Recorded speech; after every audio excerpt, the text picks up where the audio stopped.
सर्वांचे स्वागत. या महत्त्वपूर्ण वेबिनारमध्ये सामील झाल्याबद्दल आपले आभार. हा वेबिनार मनी लाईफ फाउंडेशन द्वारा आयोजित केला गेला आहे. आम्ही साधारण 10 वर्ष जुना NGO आहोत आणि सध्या कोविडच्या या पॅन्डेमिकमध्ये असेल अनेक कार्यक्रम करत आहोत. जास्त वेळ न घेताना मी आजच्या स्पीकरची ओळखी करून देतो. योगेश सपकाळे हे मनी लाईफचे डेप्युटी एडिटर आहे आणि बँकिंग रेग्युलेशन्स, टेक्नॉलॉजी अशा अनेक विषयांवर त्यांनी सेमिनार्स आणि सेशन्स केले आहेत. आणि फिनान्शियल लिटरसी या विषयाबद्दल RBI साठीही त्यांनी सेशन्स केले आहेत. मनी लाईफ फाउंडेशनच्या क्रेडिट आणि लीगल हेल्पलाईनची अँकरिंग सुद्धा ते करतात. त्यांना कार्यक्रम सुरू करण्याआधी आमचे काही सिंपल नियम आहेत, ते मी तुम्हाला सांगतो. आम्ही तुम्हा सर्वांना म्यूटवर ठेवलं आहे. योगेश सरच्या प्रेझेंटेशन संपल्यावर आपण प्रश्न विचारू शकतो. कृपया झूम मध्ये रेज हँड बटन आहे, त्याचा वापर करा प्रश्न विचारण्यासाठी आणि आम्ही तेव्हा तुम्हाला अनम्यूट करण्याची संधी देऊ. तुमच्या चॅटवरून ही प्रश्न विचारू शकता आणि माझे कॉलिग्स हे तुमचा मेसेज चेक करतात. पण कृपया करून पब्लिक चॅटवरती मेसेज टाका, मला पर्सनलवरती पाठवू नका. विनंती करून आपण आपली झूमची सेटिंग स्पीकर व्ह्यूवर ठेवा. हा सेशन आम्ही रेकॉर्ड करत आहोत आणि व्हिडिओ आमच्या YouTube चॅनल मनी लाईफ TV वर काही दिवसात अपलोड होईल. कृपया लक्षात ठेवा, जर तुम्ही कॅमेरा ऑन ठेवला असेल तर तुमच्या घरा किंवा ऑफिस हा सर्वांना दिसत आहे. तर प्रायव्हसीसाठी तुम्हाला कॅमेरा बंद ठेवायचे असेल तर कृपया आता करून घ्या. आणि तुम्हाला जर चॅटचे नोटिफिकेशन पण बंद करायचे असेल तर तुम्ही ते पण करू शकत झूमच्या सेटिंग्स मधून. आता मी योगेश सरांना आमंत्रण देतो कार्यक्रम सुरू करण्यासाठी. Yogesh sir, please over to you. Thank you Arvind. नमस्कार.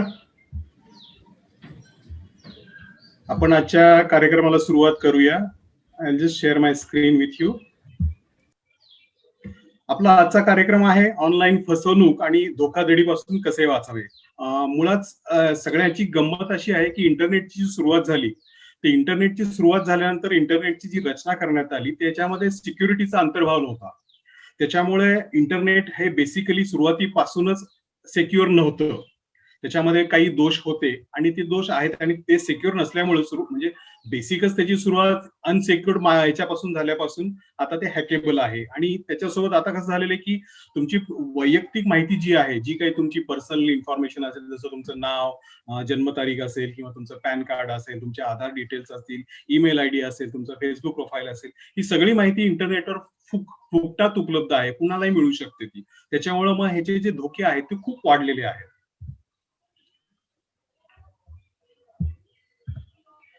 आजचं जे आपलं सत्र आहे त्या सत्रामधले मूलभूत आपण तीन भागामध्ये आजचे सत्र डिवाइड केलेलं आहे. पहिल्या भागामध्ये मी तुम्हाला ऑनलाईन व्यवहाराच्या ज्या मूलभूत बाबी आहेत, ज्या गोष्टी आपल्याला समजून घ्यायला आवश्यक आहे त्या आणि त्याची सुरक्षितता याबद्दलची माहिती देईल. दुसऱ्या या भागामध्ये आपण ऑनलाईन धोकाधडी कशी होते आणि त्यापासून कसे वाचावे या गोष्टी आपण जाणून घेऊया. आणि तिसऱ्या भागामध्ये या सर्व प्रकारामध्ये आपल्याला न्याय कसा मिळू शकतो याबद्दल आपण माहिती घेऊया.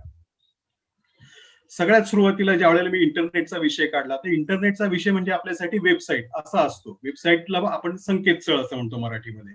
आता आणि वेबसाईट पण गंमत अशी होती की आपल्याला जी वाचायची सवय आहे, बेसिकली आपण कसं डावीकडून उजवीकडे वाचत जातो, त्याच्यामुळे डाव्या बाजूला जे अक्षर असतं ते आपण प्रथम वाचतो आणि उजव्या बाजूला शेवटी वाचतो. आणि इंटरनेटवर होतं कसं की उजव्या बाजूचं जे अक्षर असतं, उजव्या बाजूची जी अक्षर असतात शेवटची, ती महत्वाची असतात. म्हणजे आता समजा तुम्हाला मी एखादा संकेतस्थळ सांगितलं, आता तुमच्या स्क्रीनवर जे दिसतंय amazon.diwali-festival.com अशी एक वेबसाईट आहे. आपल्यापैकी म्हणजे सगळ्यांचाच असा सहज समज होऊ शकतो ही अमेझॉनची वेबसाईट आहे. पण ही अमेझॉनचा आणि याचा काही संबंध नाहीये. ही वेबसाईट मुळात आहे diwali-festival.com ही वेबसाईट आहे. पण आपला समज असा होतो की याच्या आधी अमेझॉनचं नाव आल्यामुळे ही अमेझॉनची वेबसाईट आहे. पण हा जो पूर्ण ऍड्रेस आहे हा वेब ऍड्रेस आहे. पण याचं जे मूळ डोमेन जे आहे किंवा ज्याला आपण मालक म्हणू शकतो किंवा कर्ता म्हणू शकतो या वेबसाईटच्या पाठीमागचा, तो आहे diwali-festival.com. आता ह्याच गोष्टी आहेत. ह्या ईमेलच्या बाबतीत पण हीच गोष्ट लागू होते. उदाहरण तुम्हाला द्यायचं झालं तर फेसबुकचा जो ईमेल आहे तो xyz@facebook.com असेल. पण xyz@facebook.iamfake.com किंवा कुठलेही जर त्याच्या पुढे जर डोमेन नेम लावला असेल तर ती अधिकृत वेबसाईट नाहीये. हा ईमेल जो आहे हा बनावट ईमेल आहे. नंतरची महत्वाची गोष्ट म्हणजे कुठल्याही आर्थिक व्यवहारासाठी HTTPS म्हणजे वेबसाईटचा तुमचा जो वेब ऍड्रेस आहे किंवा जे संकेतस्थळाचा जो पत्ता आहे त्याची सुरुवातीची आहे म्हणजे डाव्या बाजूची जी अक्षर आहेत ती HTTPS अशी असायला हवी. आर्थिक गोष्टीसाठी हे महत्वाचं आहे. कारण का तर नुसती HTTP जर असेल तर त्याच्यामध्ये त्या संकेतस्थळावरून दुसरीकडे जी माहिती जाते ती माहिती सिक्युअर्ड नसते, म्हणजे ओपन बेसमध्ये जाते, ती ओपन फाईल जाते आणि ती कुणीही बघू शकतं. पण त्याच्या आधी जर तुम्ही तो HTTPS जो प्रोटोकॉल तुम्ही लावला सिक्युअर्डचा, तर त्याच्यामध्ये जो माहिती त्या संकेतस्थळापासून जी माहिती दुसरीकडे जाते ती माहिती सिक्युअर्ड केलेली असते, एन्क्रिप्ट केलेली असते. उदाहरणादाखल तुम्हाला सांगायचं झालं, तुम्ही एसबीआयची जी वेबसाईट आहे ते एसबीआय झालं किंवा आरबीआय झालं किंवा इन्कम टॅक्स झालं, या सगळ्यांच्या वेबसाईटच्या पुढे HTTPS असं असेल तुम्हाला. याच्याचा तुम्हाला जर एखादा वेबसाईटचा ऍड्रेस आला आणि त्याच्यात वर फक्त HTTP www.sbi.com असं जर सांगितलं असेल तर कृपा करून त्या लिंकला उघडू नका. ही सिक्युअर्ड वेबसाईट नाहीये, याच्यापासून सावध राहा, दूर राहा. नंतर मोबाईल बँकिंग किंवा आपण ऑनलाईन ऍप जे असतो, ऑनलाईन ऍप जे आपण डाउनलोड करतो किंवा वापरतो, याच्या संदर्भात बोलायचं झालं तर नेहमी अधिकृत ऍपचाच वापर करा. उदाहरणार्थ तुम्हाला आता बँकेचा ऍप वापरायचा आहे तर तुमचं ज्या बँकेमध्ये खातं आहे त्या बँकेचं अधिकृत ऍप जे आहे ते तुम्ही गुगल प्ले स्टोअरवर जाऊ शकता किंवा ऍपल स्टोअरवर जाऊन ते अधिकृत ऍप घ्या. कारण होतं कसं की काही आपले 2-4 बँकेमध्ये अकाउंट असतात आणि मग काही ऍप सांगतात नाही सगळ्या बँकेचे ऍप तुम्ही एकाच ठिकाणी बघू शकता, तुमचं अकाउंट एकाच ठिकाणी ठेवा, तुम्ही बघू शकता. पण हे करू नका, हे टाळा, कारण याच्या मागे खूप धोके आहेत. तुमची जी माहिती आहे ती 3-4 बँकेची जी अकाउंटची माहिती आहे ती थर्ड पार्टीकडे जाते आणि ती थर्ड पार्टी कडून त्याचा गैरवापर होऊ शकतो किंवा तुम्हाला धोका होऊ शकतो.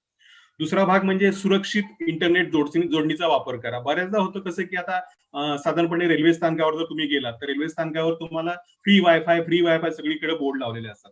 पण असे फ्री ज्या ठिकाणी दिलेलं असतं अशा फ्री वायफायचा किंवा फ्री नेटवर्कचा वापर करू नका. कारण त्यांनी होतं कसं की तुम्हाला माहिती नाही की ते फ्री वायफाय देण्यामागे कोण दुसरं तिथं तुमची माहिती चोरून घेतोय किंवा कोण हॅकर त्याचा ऍक्सेस घेऊ शकतो, याची आपल्याला माहिती नसते. त्याच्यामुळे सर्व शक्यतो इंटरनेटची जोडणी जी आहे ती तुमची मोबाईलचीच वापरा. मोबाईलचा जो तुमचा ऑपरेटर टेलिकॉम ऑपरेटरने दिलेलंच कनेक्शन वापरा किंवा दुसरं जर तुमचं प्रायव्हेट कनेक्शन घेतलेलं असेल तर ते तुमच्या सिक्युअर्ड एन्व्हायरमेंट मधून वापरा, म्हणजे किंवा तुमच्या घरातून वापरा किंवा तुमच्या कार्यालयातून वापरा. तिसरी महत्वाची गोष्ट म्हणजे ऍपसाठी किंवा बँकिंगची जे ऍप असतात त्या ऍपला ऍक्सेस करण्यासाठी तुम्हाला पिन दिलेली असते, मोबाईल पिन ज्याला म्हणतात. तर ही मोबाईल पिन किंवा इतर कुठलीही तुमच्या लॉग इन झालं किंवा तुमचा पासवर्ड झाला हा तिथं स्टोअर करून ठेवू नका मोबाईलमध्ये तुम्ही स्टोअर केल्यानंतर होतं कसं की दुसऱ्या कोणाच्या हातात जर तुमचा मोबाईल गेला तर तो त्याचा इझिली वापर करू शकतो आणि तुम्हाला तुमची फसगत होऊ शकते किंवा तुमचं लुबाडणूक होऊ शकते त्याच्यामध्ये. आणखी सगळ्यात महत्वाची गोष्ट म्हणजे मोबाईल जो आहे तुमचा हा कुठेही असं सोडून देऊ नका, तो नेहमी लॉक करून ठेवा आणि जेव्हा गरज असेल तेव्हाच तो ओपन करा आणि आवश्यकता नसल्यास तर मोबाईल ओपन करून ठेवण्याची काही गरज नाही. मला माहिती आहे की मोबाईलमध्ये म्हणजे आपल्याला कॉम्प्युटरमध्ये बरेच लोक अँटीव्हायरस वापरतात किंवा अँटी मॅलवेअर वापरतात, पण आता झालं असं की ह्या मोबाईलमध्ये सुद्धा खूप प्रकारचे व्हायरस, मॅलवेअर आणि स्पॅमवेअर येऊ शकतात. त्याच्यामुळे तुम्ही मोबाईलमध्ये सुद्धा चांगल्या क्वालिटीचे अँटीव्हायरस आणि अँटी मॅलवेअर वापरू शकता. आता चांगलं याचा अर्थ मी असं म्हणत नाही की ते महाग असायला पाहिजे.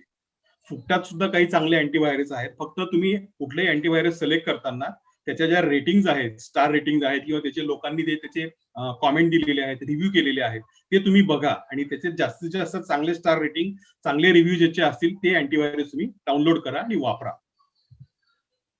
ऑनलाईन खरेदी, आता कोरोनाच्या काळामध्ये तर आपल्याला घरात बसून सगळ्यांना घरातूनच ऑर्डर करायची सवय लागलेली आहे, पण याच्या आधीपासून ऑनलाईन खरेदी बऱ्याच जणांना आवडते. पण ऑनलाईन खरेदी करताना होतं कसं की बऱ्याचदा आपण किमतीला भुलतो. स्वस्तामध्ये एखादी गोष्ट मिळत असेल तर आपण त्याला भुलतो आणि जी अधिकृत नाही किंवा जी ज्याची पत नाहीये किंवा चांगली क्वालिटीची जी वेबसाईट नाहीये, नावलौकिक असलेली वेबसाईट नाहीये, त्या वेबसाईटवर न जाता आपण कुठल्याही एका थर्ड पार्टी वेबसाईटवर जातो किंवा कोणीतरी फेसबुकवर ऍड पोस्ट केलेली असते, पण त्याला क्लिक करतो आणि त्या वेबसाईटवर जाऊन काहीतरी ऑर्डर करतो. पण याच्यामध्ये होतं असं की बऱ्याचदा धोका होऊ शकतो अशा प्रकारांमध्ये. ऑनलाईन शॉपिंग बद्दल दुसरी गोष्ट सांगायची झाली म्हणजे वस्तू दिसली की लगेच ती घ्यायला पाहिजे किंवा तिचा रेट कमी दिसला की लगेच ती घ्यायला पाहिजे असं काही नसतं. कारण आज जी वस्तू तुम्हाला 10 रुपयाच्या ऐवजी समजा 2 रुपयात मिळत असेल तर उद्या किंवा परवा सुद्धा ते मिळू शकते किंवा तेरवा मिळू शकेल, पुढच्या आठवड्यात मिळेल, कधीतरी मिळेल. पण ती जर तुम्हाला गरज नसेल तर घेऊ नका. गरज नाहीये त्याची, त्या वस्तूला हात लावायचा नाही. परत वस्तूंच्या किमतीची ऑनलाईन शॉपिंग करताना खातरजमा करून घ्या. बऱ्याचदा होतं असं की एमआरपी जी दाखवलेली असते वस्तूची ती एमआरपी खूप वाढवून दाखवलेली असते आणि त्यांना ते सांगतात की तुम्हाला आम्ही 80% डिस्काउंट देतो. 80% डिस्काउंट हे परवडत नाही कुणालाच बनवणं. म्हणजे 20% वस्तू बनवून ती तुमच्यापर्यंत पोहोचवणं हे परवडणारं नसतं. त्याच्यामुळे जर कोणी सांगत असेल की मी तुम्हाला एवढा डिस्काउंट देतो, तेवढा डिस्काउंट देतो, त्याला भुलू नका त्या गोष्टींना. नंतर ईमेल किंवा फोनवर तुम्हाला जर कोणी माहिती मागितली, तुमची वैयक्तिक माहिती तुम्ही ऑर्डर दिली आणि तुम्हाला जर कोणी मागत असेल की नाही तुमची ही माहिती द्या, ती माहिती द्या, कृपा करून अशी माहिती देऊ नका. कारण चांगल्या ज्या वेबसाईट आहेत जसं की Amazon झालं, फ्लिपकार्ट झालं किंवा अजून ज्या वेबसाईट आहेत, ह्या कधीही तुम्हाला वैयक्तिक माहिती विचारत नाहीत. विशेषतः फोन करून किंवा ईमेलवर. कारण ही बरीचशी माहिती तुमची त्यांच्याकडे ऑलरेडी असते. त्याच्यामुळे ती माहिती ती विचारण्याची शक्यता नाहीये. त्याच्यामुळं जर कुणी असा फोन केलाच तर कट करून टाका फोन, त्याला काही उत्तर देऊ नका. आणि मगाशी जसं सांगितलं तसं तुमचं अँटीव्हायरस तर अपडेट असायलाच पाहिजे. पण मोबाईल ऍप जे आहे तुमचं, हे पण कायम अद्ययावत ठेवा. मोबाईल ऍप झालं किंवा तुम्ही जर पीसी वापरत असाल, लॅपटॉप वापरत असाल, तर तुमचं जे ब्राउझर आहे, जे इंटरनेट सर्फिंगसाठी तुम्ही वापरता, ते नेहमी अद्ययावमध्ये ठेवा. नंतर विशेष कुठल्याही व्यवहारासाठी ऑनलाईन कुठलाही व्यवहार करताना जर तुम्ही तो व्यवहार सुरू केला नसेल, तर ती जी लिंक समजा तुम्हाला आली, तर त्या लिंकवर क्लिक करायची काही गरज नाहीये. आणि तुम्ही व्यवहार केलेला नाहीये आणि अचानक जर तुम्हाला कोणी लिंक पाठवली आणि सांगितलं की तुम्हाला हे देतोय, ते देतोय, तुमचं हे हा व्यवहार आणलाय, तो व्यवहार आणलाय, तुम्ही इथं क्लिक करा, तिथं क्लिक करा, काही करायची गरज नाही. याच्यामध्ये तुमची फसवणूक होते. 100% फसवणूक होण्याचे चान्सेस असतात. आणि याच्यासाठी लघु लिंक ज्या येतात, जसं की bit.ly अशी लघु लिंक असते किंवा त्याच्या पुढे काही आकडे असतात. अशा ज्या छोट्या-छोट्या ज्या वेब लिंक येतात, ह्या वेब लिंकला विशेषतः आर्थिक व्यवहारांसाठी कधीही क्लिक करू नका. तुम्हाला जर वाटलंच की बाबा तुम्ही स्वतःच व्यवहार चालू केलेला आहे, त्या संकेतस्थळावर तुम्ही जा आणि तिथून त्या पर्टिक्युलर त्या वेब पेजवर जा आणि तिथून तुमचा व्यवहार पूर्ण करा. आता संकेतस्थळ किंवा पासवर्ड ज्याला म्हणतात, त्याबद्दल बोलायचं झालं तर हा एक साधारण प्रश्न असा आहे की तुम्ही संकेतस्थळ किंवा परवलीचा शब्द दुसऱ्याला सांगता का? बरेच जण सांगतील की नाही. काही जण म्हणतील नाही, हो सांगतो. पण हा जो प्रश्न आहे, जो तुम्ही संकेत शब्द किंवा परवलीचा शब्द, तुमचा पासवर्ड तुम्ही लिहून ठेवता का? तर बरेच जण याचं उत्तर होकारार्थी देतील की बाबा कारण कसं आहे की पासवर्ड लक्षात ठेवणं अवघड असतं. बऱ्याच जणांना ते अवघड वाटतं. मग बरेच जण हे शब्द लिहून ठेवतात कुठेतरी. आणि शेवटचं जे आहे हे तर कॉमन आहे, सर्रास आहे अगदी. म्हणजे 90% पेक्षा जास्त लोक जी आहेत ती एकच पासवर्ड सगळीकडे वापरतात. म्हणजे त्यांचा जीमेलचा पण तोच पासवर्ड असतो, फेसबुकचा पण तोच असतो, बँकेचा पण तोच असतो, अजून सगळीकडे तोच पासवर्ड एका ठिकाणी वापरतात. पण होतं काय की जर समजा तुम्ही या तिन्ही गोष्टी करत असाल, तुम्ही संकेतस्थळ तुमचा पासवर्ड दुसऱ्यासोबत देत असाल, दुसऱ्याला सांगत असाल किंवा तुमचा पासवर्ड तुम्ही कुठेतरी लिहून ठेवत असाल लक्षात राहत नाही म्हणून किंवा एकच पासवर्ड सगळीकडे वापरत असाल, तर आपली अवस्था कशी होते? बकरा. बकऱ्यासारखी आपली अवस्था होते. आपल्याला काय करायचंय आज? आपल्याला बकरा बनायचं नाहीये. बकरा बनायचा नाहीये. आता पासवर्ड तुम्ही म्हणाल की नाही मग पासवर्ड लक्षात ठेवणं अवघड आहे, खूप कठीण आहे. पासवर्ड वेगवेगळे कसे बनवायचे ते खूप अवघड होतं. मग आम्ही सोपेतले सोपे पासवर्ड वापरतो. म्हणजे बरेच लोकांचं मी बघितलं त्यांचा पासवर्ड जो असतो ना तो ABCD 1 2 3 4 किंवा XYZ 1 2 3 4. त्यांना जर फारच कॉम्प्लिकेटेड करावं असं वाटलं तर ABCD@1 2 3 4 असे पासवर्ड वापरतात. हे चुकीचं आहे. पण सोपा पासवर्ड आपण तयार करू शकतो. म्हणजे सोप्या पद्धतीने आपण चांगल्या रीतीचा अवघड किंवा स्ट्रॉंग जो ब्रेक करायला अवघड जाईल असा पासवर्ड आपण तयार करू शकतो. कसा? तर मी तुम्हाला एक उदाहरण देतो. एक साधा शब्द आहे, नारायण. आणि आपल्याला आपल्याला याचा खूप मोठा फायदा आहे की आपली जी भाषा आहे, रिजनल लँग्वेज ज्याला आपण म्हणतो किंवा व्हर्नाक्युलर लँग्वेज ज्या म्हणतो आपण, आपल्याला ह्या भाषा खूप समृद्ध आहेत आणि त्याच्यामुळं आपल्या भाषेमधले जे शब्द आहेत, ते शब्द तुम्हाला डिक्शनरीमध्ये सापडणार नाहीत कुठे. सहजासहजी इंग्लिश डिक्शनरीमध्ये न सापडणारे जे शब्द आहेत, असा एखादा शब्द तुम्ही निवडा. आता इथे मी उदाहरण घेतले नारायण. नारायण, मी नारायणचं एन कॅपिटल लिहिलं, नारायण पासवर्ड टाकला. ही जी एक वेबसाईट आहे पासवर्ड चेकर म्हणून, त्या वेबसाईटवर तुम्ही पण जाऊन हे चेक करू शकता. पण तुमचा ओरिजिनल पासवर्ड टाकू नका. दुसरा तसा दुसरा कुठला तरी पासवर्ड टाकून चेक करू शकता तुम्ही. आता नारायण हा जो पासवर्ड टाकला, नुसता नारायण टाकला मी, तर हा संकेत शब्द जो आहे, हा जो पासवर्ड आहे, हा मीडियम साईजचं जे बॉट असतं म्हणजे बॉट नेटवर्क जे असतं किंवा सुपर कॉम्प्युटर सारखं जे असतं, जे सतत त्याच्यावर अटॅक करतं त्या पासवर्डवर आणि तो क्रॅक करतात. हा जो मीडियम साईजचा जो बॉट आहे, मी मीडियम साईज निवडला. सुपर कॉम्प्युटर तर अगदी पापणी लावायची आता जसे पासवर्ड ब्रेक करतो. मीडियम साईजचा जो बॉट आहे त्याला हा नारायण पासवर्ड ब्रेक करण्यासाठी 0 सेकंदात तो ओपन करतो. म्हणजे तो ब्रेक होतो तो पासवर्ड. मग याच्यापेक्षा थोडंसं मी आता थोडे बदल केले. आता काय केले मी?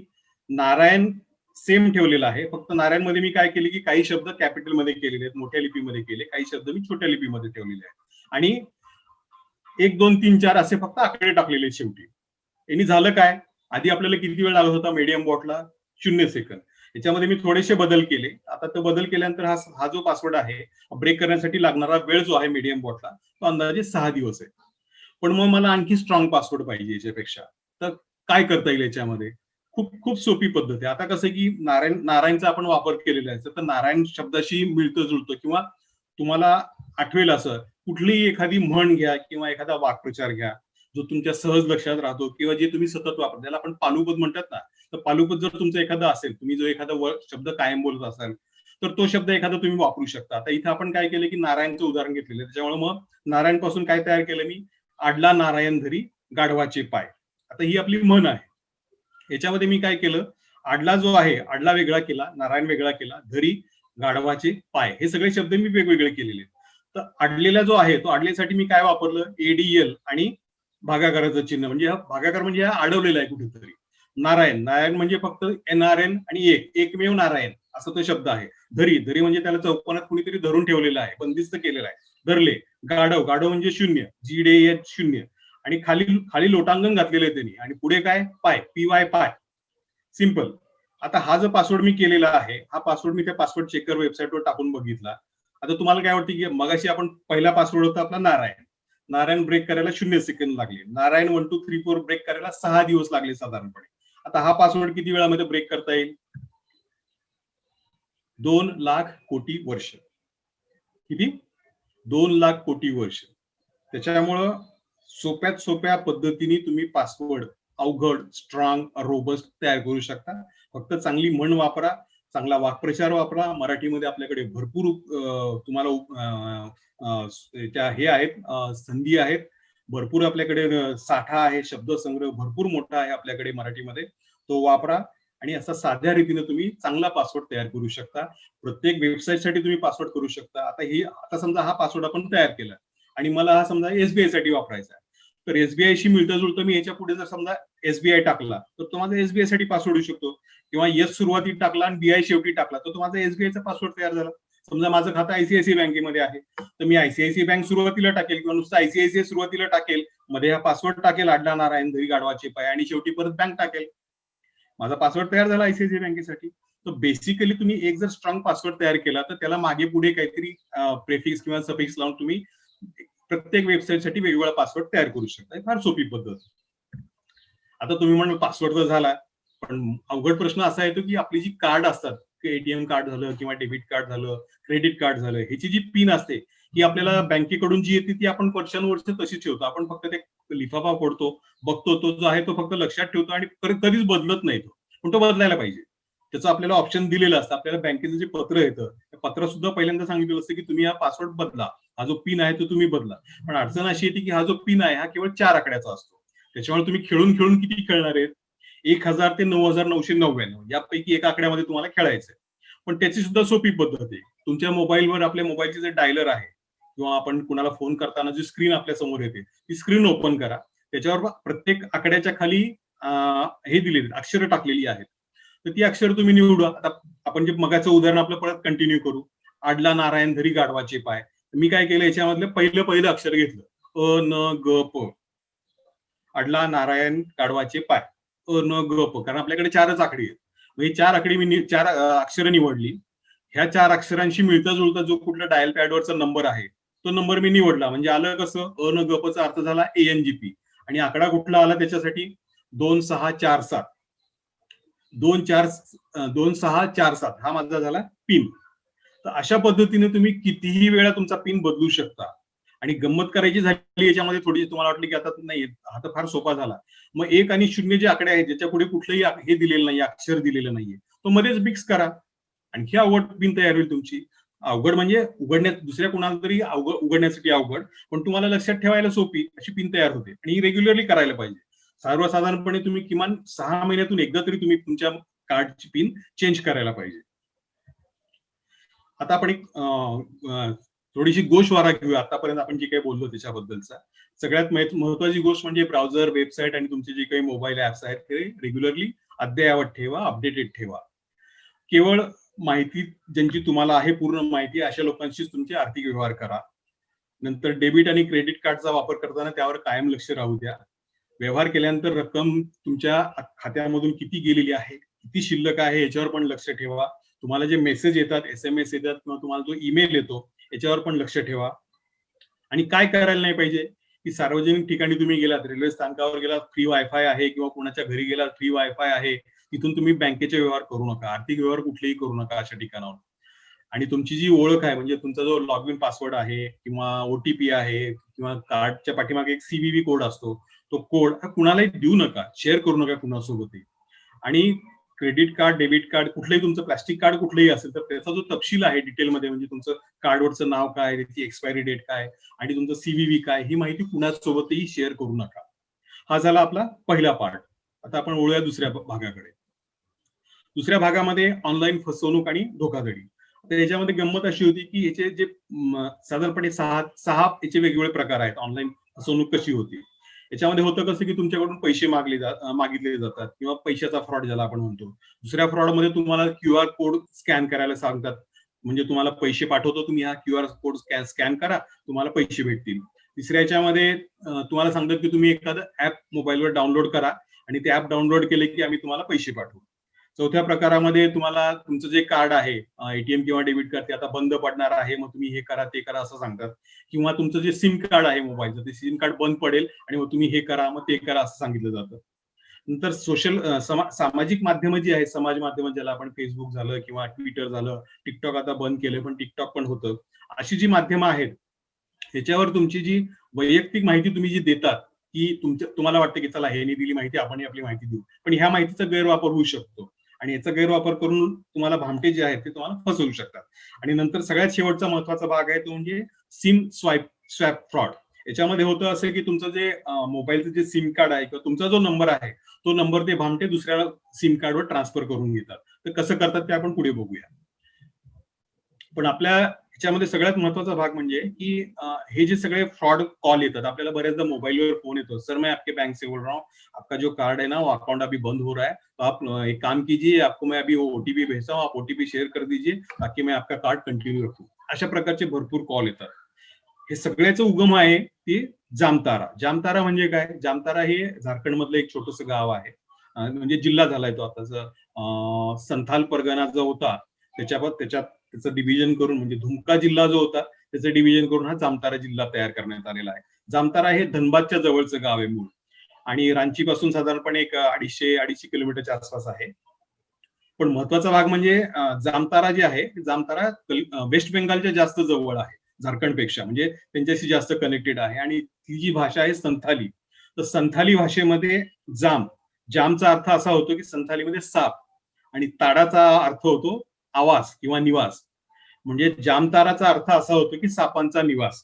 पण दुर्दैवाने तिथे जे प्रकार चालू आहेत, तिथल्या ज्या तरुणांनी जे प्रकार चालू केलेले आहेत, ह्या प्रकारामुळे त्याचं नाव आता सुटेबल होतं, म्हणजे सापांचं निवासस्थान. हे सगळे डेंजरस साप आहेत सगळे. आणि गंमत म्हणजे ही सगळी अर्धवट शिक्षित मुलं आहेत, म्हणजे असंही नाही की खूप हाय क्वालिफाईड आहेत किंवा इंजिनियर आहेत, अजून जास्त शिकलेली आहेत, सायबर एक्सपर्ट आहेत, असं काहीही नाहीये.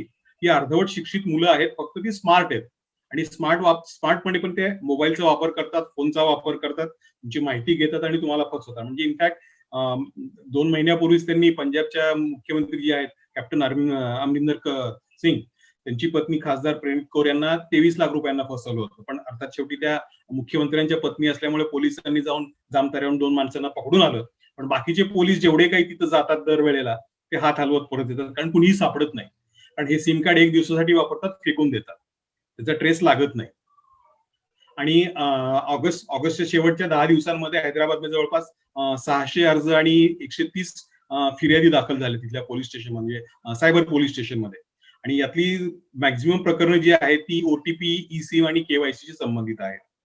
त्याच्यामुळं जामताराचं जे संबंध आहे, आता तुम्ही म्हणाले की जामताराचं एवढं तुम्ही सांगताय, मग हे पोलिसांना माहिती नाही का किंवा तिथल्या स्थानिक लोकांना माहिती नाही का? सगळ्यांना माहिती आहे. तिथल्या पोलिसांनाही माहिती, स्थानिक राजकारण्यांनाही माहिती, स्थानिक प्रशासनाला याची पूर्ण माहिती आहे. पण हे सगळं नेटवर्क आहे, हे सगळे एकत्रच आहे. तिथले स्थानिक लोक जे आहेत ना, हे सगळे एकत्रच आहे. म्हणजे गंमत सांगायची झाली तर ही जी सगळे भामटी मंडळी आहेत, ही आता राजकारणात पण येतात, ही आता इलेक्शन पण लढवत आहेत, निवडणुका लढवून येत आहे, सफेद वस्त्र घालतायत आता, आणि ही सगळी लुटारू लोक आहेत, ही सगळी ऑनलाईन फ्रॉड करणारी. पण होईल, त्याच्यावर काही इलाज निघू शकेल लवकरच. आता ऑनलाईन फसवणूक कशा प्रकारे होते? मुळात ऑनलाईन फसवणूक होण्याची सुरुवात कुठून होते, की आपल्याला कोणीतरी आमिष दाखवतं. आपल्याला त्याची भूल पडते. आपल्याला लालूच होते कुठल्या तरी गोष्टीची. त्याला आपण उत्कंठा वाढवणं असं म्हणू शकतो किंवा तुम्हाला जर फोन आला आणि तुम्हाला सांगितलं की नाही तुम्हाला 10 करोडची लॉटरी लागलेली आहे, तर तुमच्या कार्डचा तपशील द्या आणि बँक खात्याची माहिती आणि यूपीआय डिटेल द्या. तुम्ही लगेच देता. का तर समोरचा तुम्हाला पैसे देतो ना, आमिष देतोय तुम्हाला. 10 कोटीची लॉटरी लागली, तुम्ही लगेच पैसे द्या. सगळी माहिती देऊन मोकळी, तुमच्या अख्ख्या खानदानाची माहिती देऊन तुम्ही मोकळे होता. मग ह्याच्यात गंमत अशी होती की तुमच्या असं मोठी गोष्ट सांगून, तुम्हाला चांगली गोष्ट म्हणजे गाजर दाखवून तुमच्याकडून हे सगळी भामटे ही सगळी तुमची गोपनीय माहिती काढून घेतात आणि नंतर तुम्हाला व्यवस्थितपणे लुटतात. मग आता ह्याच्यात लॉटरी कुणाला लागली? ते भामट्याला लागली ज्यांनी तुम्हाला फोन केला होता. बरोबर? पण मग अशा प्रकरणामध्ये काय करायचं? आपण विचार करायचा की बाबा देशामध्ये 130 कोटी लोक आहेत. 130 कोटी जनता आहे. त्याच्यामध्ये फक्त मलाच का लॉटरी लागावी? माझ्या शेजाऱ्याला का लागू नये? माझ्या मित्राला का लागू नये किंवा परगावच्या माणसाला का लागू नये? मीच का? हा जर तुम्ही विचार केला तर तुमच्या लक्षात येईल की हा फ्रॉड कॉल आहे. इथं तुमची फसवणूक होण्याची शक्यता आहे. त्याच्यामुळे अशा प्रकरणात कुठलीही माहिती तुम्ही शेअर करू नका, कुणालाही माहिती देऊ नका. नंतर बँक तुम्हाला फोन येतो की बाबा मी तुमच्या बँकेतून बोलतोय आणि बऱ्याचदा आम्ही याच्यामध्ये ऑब्झर्व केलेलं आहे की हे जे फोन कॉल येतात ते सगळे हिंदीमध्ये येतात. हिंदी भाषेचा जास्त वापर असतो या फोन कॉलमध्ये, बाकीच्या भाषांचा वापर नसतो. कारण मग मी तुम्हाला सांगितलं जामतारामध्ये मोस्ट म्हणजे 80% जास्त फोन कॉल हे जामतारामधून येतात आणि जामताराची भाषा ती जी आहे ती हिंदी सराईतपणे बोलतात. त्याच्यामुळे ती हे फोन तुम्हाला असेच हिंदीमध्ये येतात की सर मैं आपके बैंक से बोल रहा हूँ, नहीं तो सर मैं पेटीएम से बोल रहा हूँ, आपका अकाउंट अभी बंद होने वाला है तो आप मेरे को ये दे दो वो दे दो. तुम्ही घाबरून जाता आणि सगळी माहिती शेअर करायला जाता. नंतर गंमत अशी होती की हे जे भामटे तुम्हाला फोन करतात तर बऱ्याचदा यांच्याकडे तुमचं नाव असतं, नंतर तुमचं कुठल्या बँकेत खातं असतं ही पण त्यांच्याकडे माहिती असते. तुमच्या खात्याचा क्रमांक पण कदाचित त्यांच्याकडे असू शकतो. का? तर ही माहिती सगळी इंटरनेटवर उपलब्ध आहे. डार्क वेब ज्याला म्हणतात की इंटरनेटचा जो दुसरा भाग आहे, काळी बाजू इंटरनेटची, त्याच्यावर ही सगळी माहिती विकत मिळते हो. त्याच्यामुळे ही वापरून ते तुमचा विश्वास संपादन करतात आणि तुम्हाला गोड बोलून तुमच्याकडून माहिती काढून घेतात. बरं गंमत अशी की याच्यामध्ये तुम्हाला धमकी कुणी देत नाहीये. हे तुमच्याशी गोड बोलतात, खूप गोड बोलतात. अरे सर आपका कार्ड बंद हो रहा है, मैं तो अभी हेल्प कर रहा हूँ आपको, आप सिर्फ वो ओटीपी बता दीजिए, मैं आपको रिक्वेस्ट सैंक्शन कर देता हूँ, आपका कार्ड कभी बंद नहीं होगा. पण असं होत नाही. मग परत तुम्हाला काय करायचं की परत विचार करा की बाबा मीच का? म्हणजे अख्ख्या जगात मीच सापडलो का? असा तुम्ही विचार जर केलात तर तुम्ही या बाबतीमध्ये कसलीही माहिती देणार नाही. आणि घाबरून जाऊ नका. असे जर कॉल आले तर घाबरून जायची काहीही गरज नाहीये. कारण कुठलीही बँक, कुठलाही मोबाईल वॉलेट तुमचं अकाउंट बंद करत नाही. त्यांना काय बंद पडले? ते नाही पडत या भानगडीमध्ये, कधीही नाही. आणि होतं कसं की मग तुम्ही दिलेला जो तपशील आहे हे ते वापरतात भामटे आणि तुमचा मग व्हर्च्युअल पेमेंट ऍड्रेस ज्याला आपण बीपीए म्हणतो तो तयार करतात आणि तुमचा बँक अकाउंट यूपीआय अकाउंट सोबत जोडतात आणि तुमच्या कार्ड मधून बँक अकाउंट मधून सहज पैसे काढून घेऊ शकतात. त्याच्यामुळे सावध राहा. महत्वाचं म्हणजे मगाशी मी सांगितल्याप्रमाणे कोणतीही बँक कुठल्याही ग्राहकाला फोन करत नाही. क्रेडिट कार्ड, डेबिट कार्ड कसलीही माहिती विचारत नाही. कसलीही नाही. तुमच्या ओळखीमध्ये जर कोणी बँकेत काम करणारे कर्मचारी असतील किंवा अधिकारी असतील तर त्यांना विचारा की बाबा तू दिवसातून किती कस्टमरला फोन करतो तू? तो सांगेल की अरे वेळ कुठे असतो. मग तुम्हालाच कसं काय फोन येतो? आणि हे सगळं भामटेगिरीचा प्रकार आहे. असं कुठेही फोन येत नाही. आता आपण बघूया मोबाईल सिम स्वॅप फसवणूक कशी होते. तर सिम स्वॅप मध्ये होतं कसं की तुम्हाला परत एकदा फोन कॉल येतो की ते सांगतात की सर मैं आपके मोबाईल से बोल रहा हूँ, मैं वोडाफोन से बोल रहा हूँ, मैं एअरटेल से बोल रहा हूँ, जिओ से बोल रहा हूँ. जिओचं नाव सध्या खूप फेमस आहे. जिओ फेमस आहे सध्या सगळीकडे. त्याच्यामुळे जिओ कडून असे भरपूर कॉल येतात जिओच्या नावावर. सर मैं जिओ से बोल रहा हूँ, आपका जो नेटवर्क है उसको अपग्रेड करने का है, आपको अच्छा स्पीड मिलेगा सर, एकदम मस्त स्पीड मिलेगा. तो आप एक काम करो, आप एक एसएमएस भेजो, मैं आपको बोलता हूँ ये नंबर पे आप एसएमएस भेजो और आपका जो सिम कार्ड का जो नंबर है वो नंबर एसएमएस करो. तर सिम कार्डचं जे आपलं बेसिक जे कार्ड असतं त्या कार्डच्या पाठीमागे एक 20 आकड्याचा एक नंबर असतो. तो आपल्या सिमचा आयडी असतो सिम कार्डचा. तर ते सांगतात की तुम्हाला तो आयडी तुम्ही या नंबरला पाठवा आणि तुम्ही जर त्या नंबरला एसएमएस केला एखाद्या तर तुमचा सिम कार्ड बंद होतं आणि तो दुसऱ्या सिमवर तो नंबर ट्रान्सफर होतो. मग हे भामटे काय करतात की त्यांच्याकडे तुमची जी माहिती असते गोळा केलेली ती माहिती देऊन ते मोबाईलच्या गॅलरीमध्ये जातात. अरे मैंने सिम कार्ड चेंज करने के लिए बोला था, मेरा पहले वाला खराब हो गया, ये नया सिम कार्ड का ये केवाईसी डॉक्यूमेंट है, मेरे को सिम कार्ड दे दो. ते चेक करतात की बाबा खरंच कस्टमरने रिक्वेस्ट पाठवली होती का, तर रिक्वेस्ट ते बघतात, टॅली होते कारण तुम्ही SMS पाठवलेला असतो, तो टॅली होतो आणि त्यांना नवीन सिम कार्ड देऊन मोकळे होतात.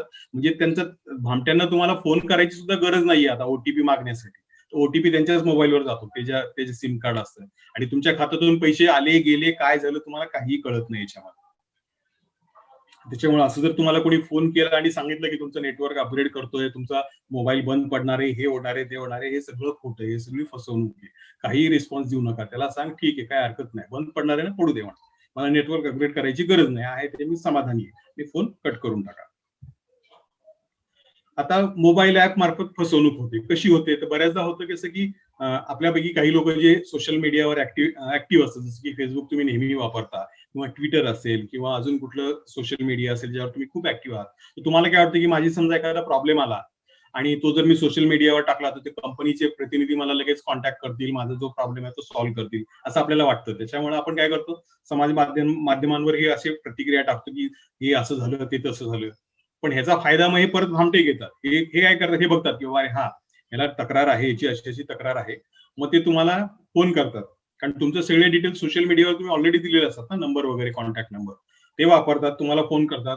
हाँ हाँ आपका वो कंप्लेंट आया, मैं कंपनी की तरफ से बोल रहा हूँ. आप एक काम कीजिए, आप एक ये ऐप है, आप ये ऐप डाउनलोड कर लीजिए, मैं आपका प्रॉब्लेम सॉल्व कर देता हूँ. आणि तुम्हाला हे स्क्रीन शेअर, एनीडेस्क किंवा टीम व्ह्यूअर यासारखे जे स्क्रीन शेअरिंग ऍप ज्याला म्हणतो, हे ऍप तुम्हाला डाउनलोड करायला सांगतात. पण होतं असं की हे ऍप तुम्ही डाउनलोड केल्यानंतर तुमची जी स्क्रीन आहे मोबाईलची, ती जशाल तशी ते भामट्याच्या मोबाईलवर दिसते. आणि मग ते तुम्हाला तुमच्या त्या ऍपमध्ये जायला सांगतात. मग तिथं तुम्हाला तो तुमचा लॉग इन टाकायला सांगतात, पासवर्ड टाकायला सांगतात आणि सर अभी देखिए हम चेक कर रहे इधर बॅक एंड में, असं सांगून तुमच्याकडून सगळी माहिती तुम्ही टाकताय, ते त्यांच्या माहिती सगळी त्यांच्या स्क्रीनवर रेकॉर्ड होते, ते बघताय तिकडे सगळं आणि ते वापरून तुमच्या अकाउंट मधून पैसे काढतात. तुमची फसवणूक होऊ शकते परत एकदा. हा भाग झाला फक्त आर्थिक फसवणुकीबद्दल. पण जर समजा तुम्ही असं कुठलंही ऍप डाउनलोड केलं तर ते ऍप जे आहे ते तुमची वैयक्तिक माहिती मोबाईलमध्ये साठवलेली, म्हणजे तुमचे फोटोज असतील किंवा तुमची इतर कुठली माहिती असेल किंवा डॉक्युमेंट असतील, वैयक्तिक डॉक्युमेंट, ते सगळे ते चोरून सुद्धा घेऊ शकतात आणि तुमचा मोबाईल साफ करू शकतात. तुमचा मोबाईल क्लीन होऊ शकतो. तुमच्या हातात काहीच लागू शकणार नाही, असंही करू शकतात. त्याच्यामुळे असं करू नका, हे ऍप डाउनलोड करू नका. आणि सायबर घोटाळेबाज हा हा जो सापळा लावतात ऍप डाउनलोड करायचा, हा खूप विचारपूर्वक लावलेला असतो. त्याच्यामुळं कुणीही सांगितलं म्हणून ऍप तुम्ही डाउनलोड करू नका आणि इन्स्टॉल करू नका आणि त्याचा वापर करू नका. नंतर आपण बघूया केवायसी. आता सध्या केवायसीच्या नावाखाली खूप खूप SMS पाठवले जातात. मोस्टली हे जे SMS येतात हे पेटीएमशी रिलेटेड असतात. याच्यामध्ये सांगतात की नाही तुमचं आता पेटीएम अकाउंट आम्ही बंद करतोय, तर तुम्ही या नंबरवर फोन करा. बऱ्याच जणांना वाटतं की नाही खरंच माझा अकाउंट बंद होईल आणि ते फोन करतात आणि मग अकाउंट तुमचं अपडेट करण्या, केवायसी म्हणजे काय, तर तुमचे जो वैयक्तिक तपशील आहे त्याची नोंदणी असते आणि मग ती केवायसी डिटेल अपडेट करण्याच्या बहाने तुम्हाला ते फसवलं जातं.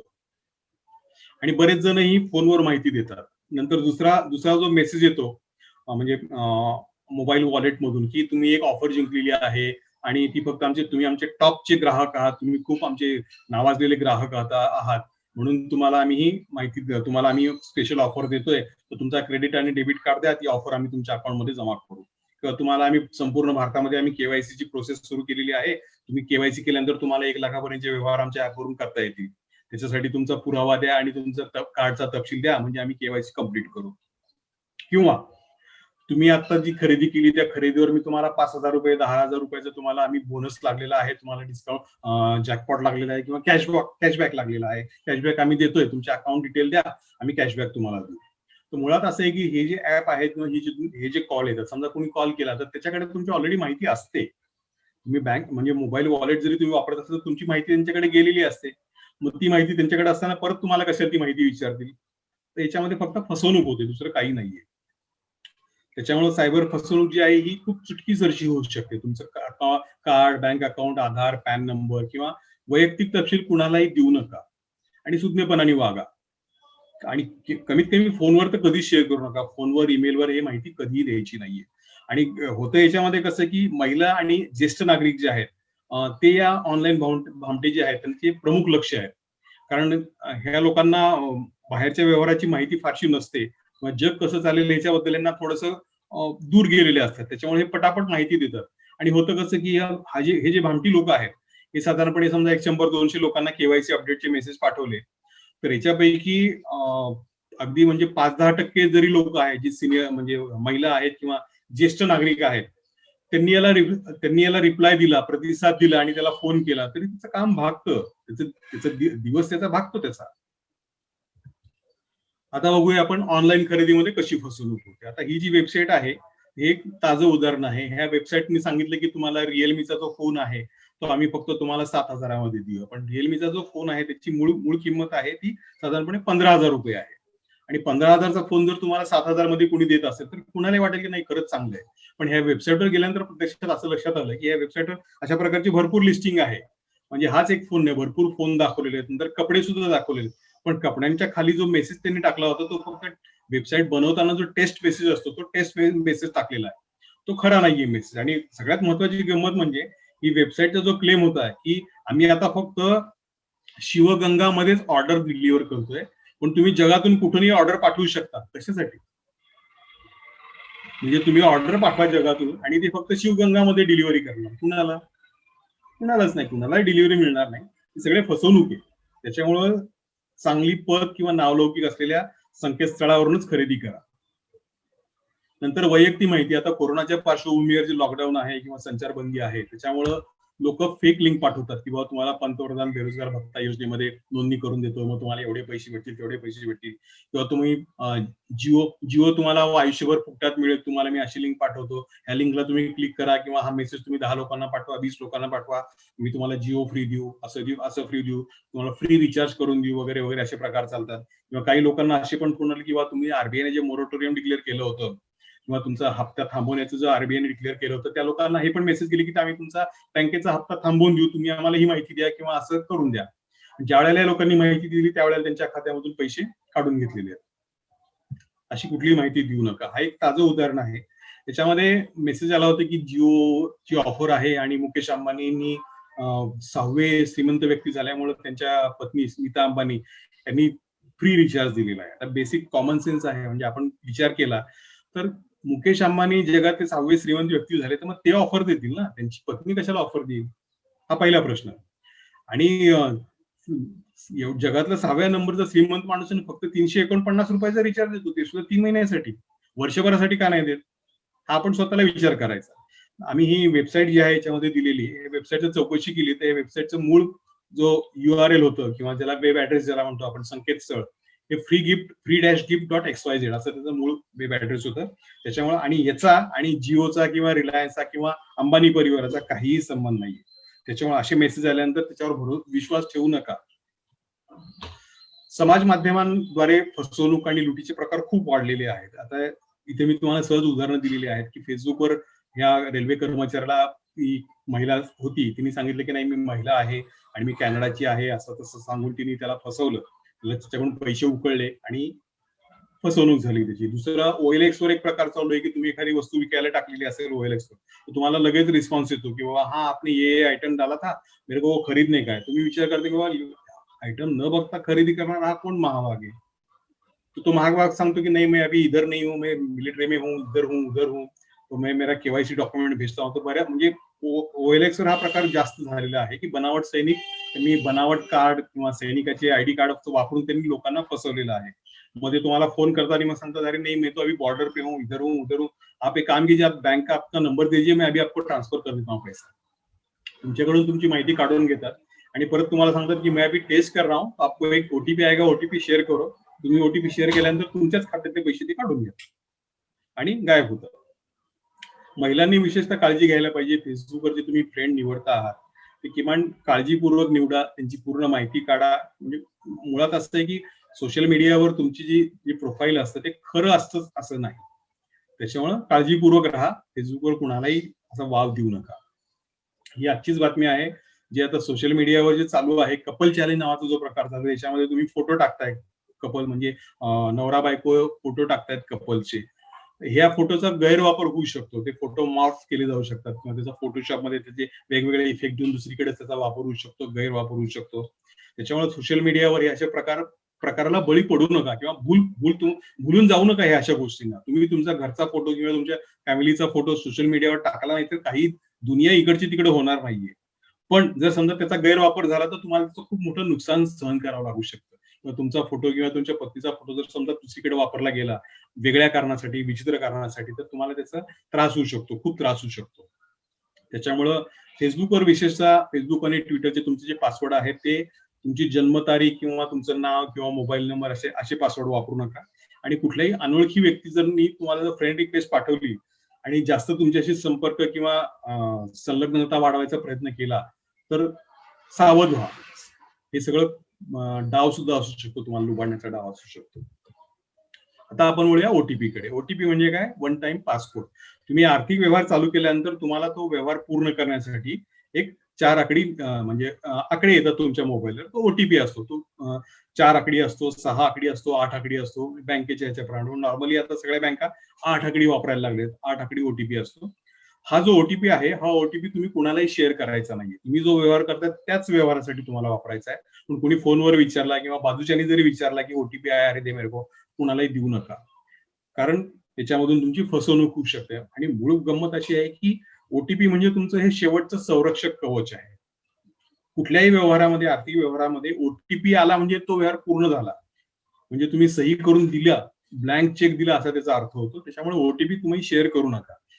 नंतर पैसे देताना तुम्ही समजा एखाद्याला पैसे देताय, तुमच्या आर्थिक ऑनलाईन पैसे तुम्ही ट्रान्सफर करतायत आणि ओटीपी तुम्ही वापरलेला आहे, तर लक्ष ठेवा की ऑनलाईन ट्रान्सफर करताना ओटीपी टाकण्यापूर्वी ही जी रक्कम तुम्ही लिहून आलेली आहे ती तुम्ही जी ट्रान्सफर करायची तीच रक्कम आहे ना.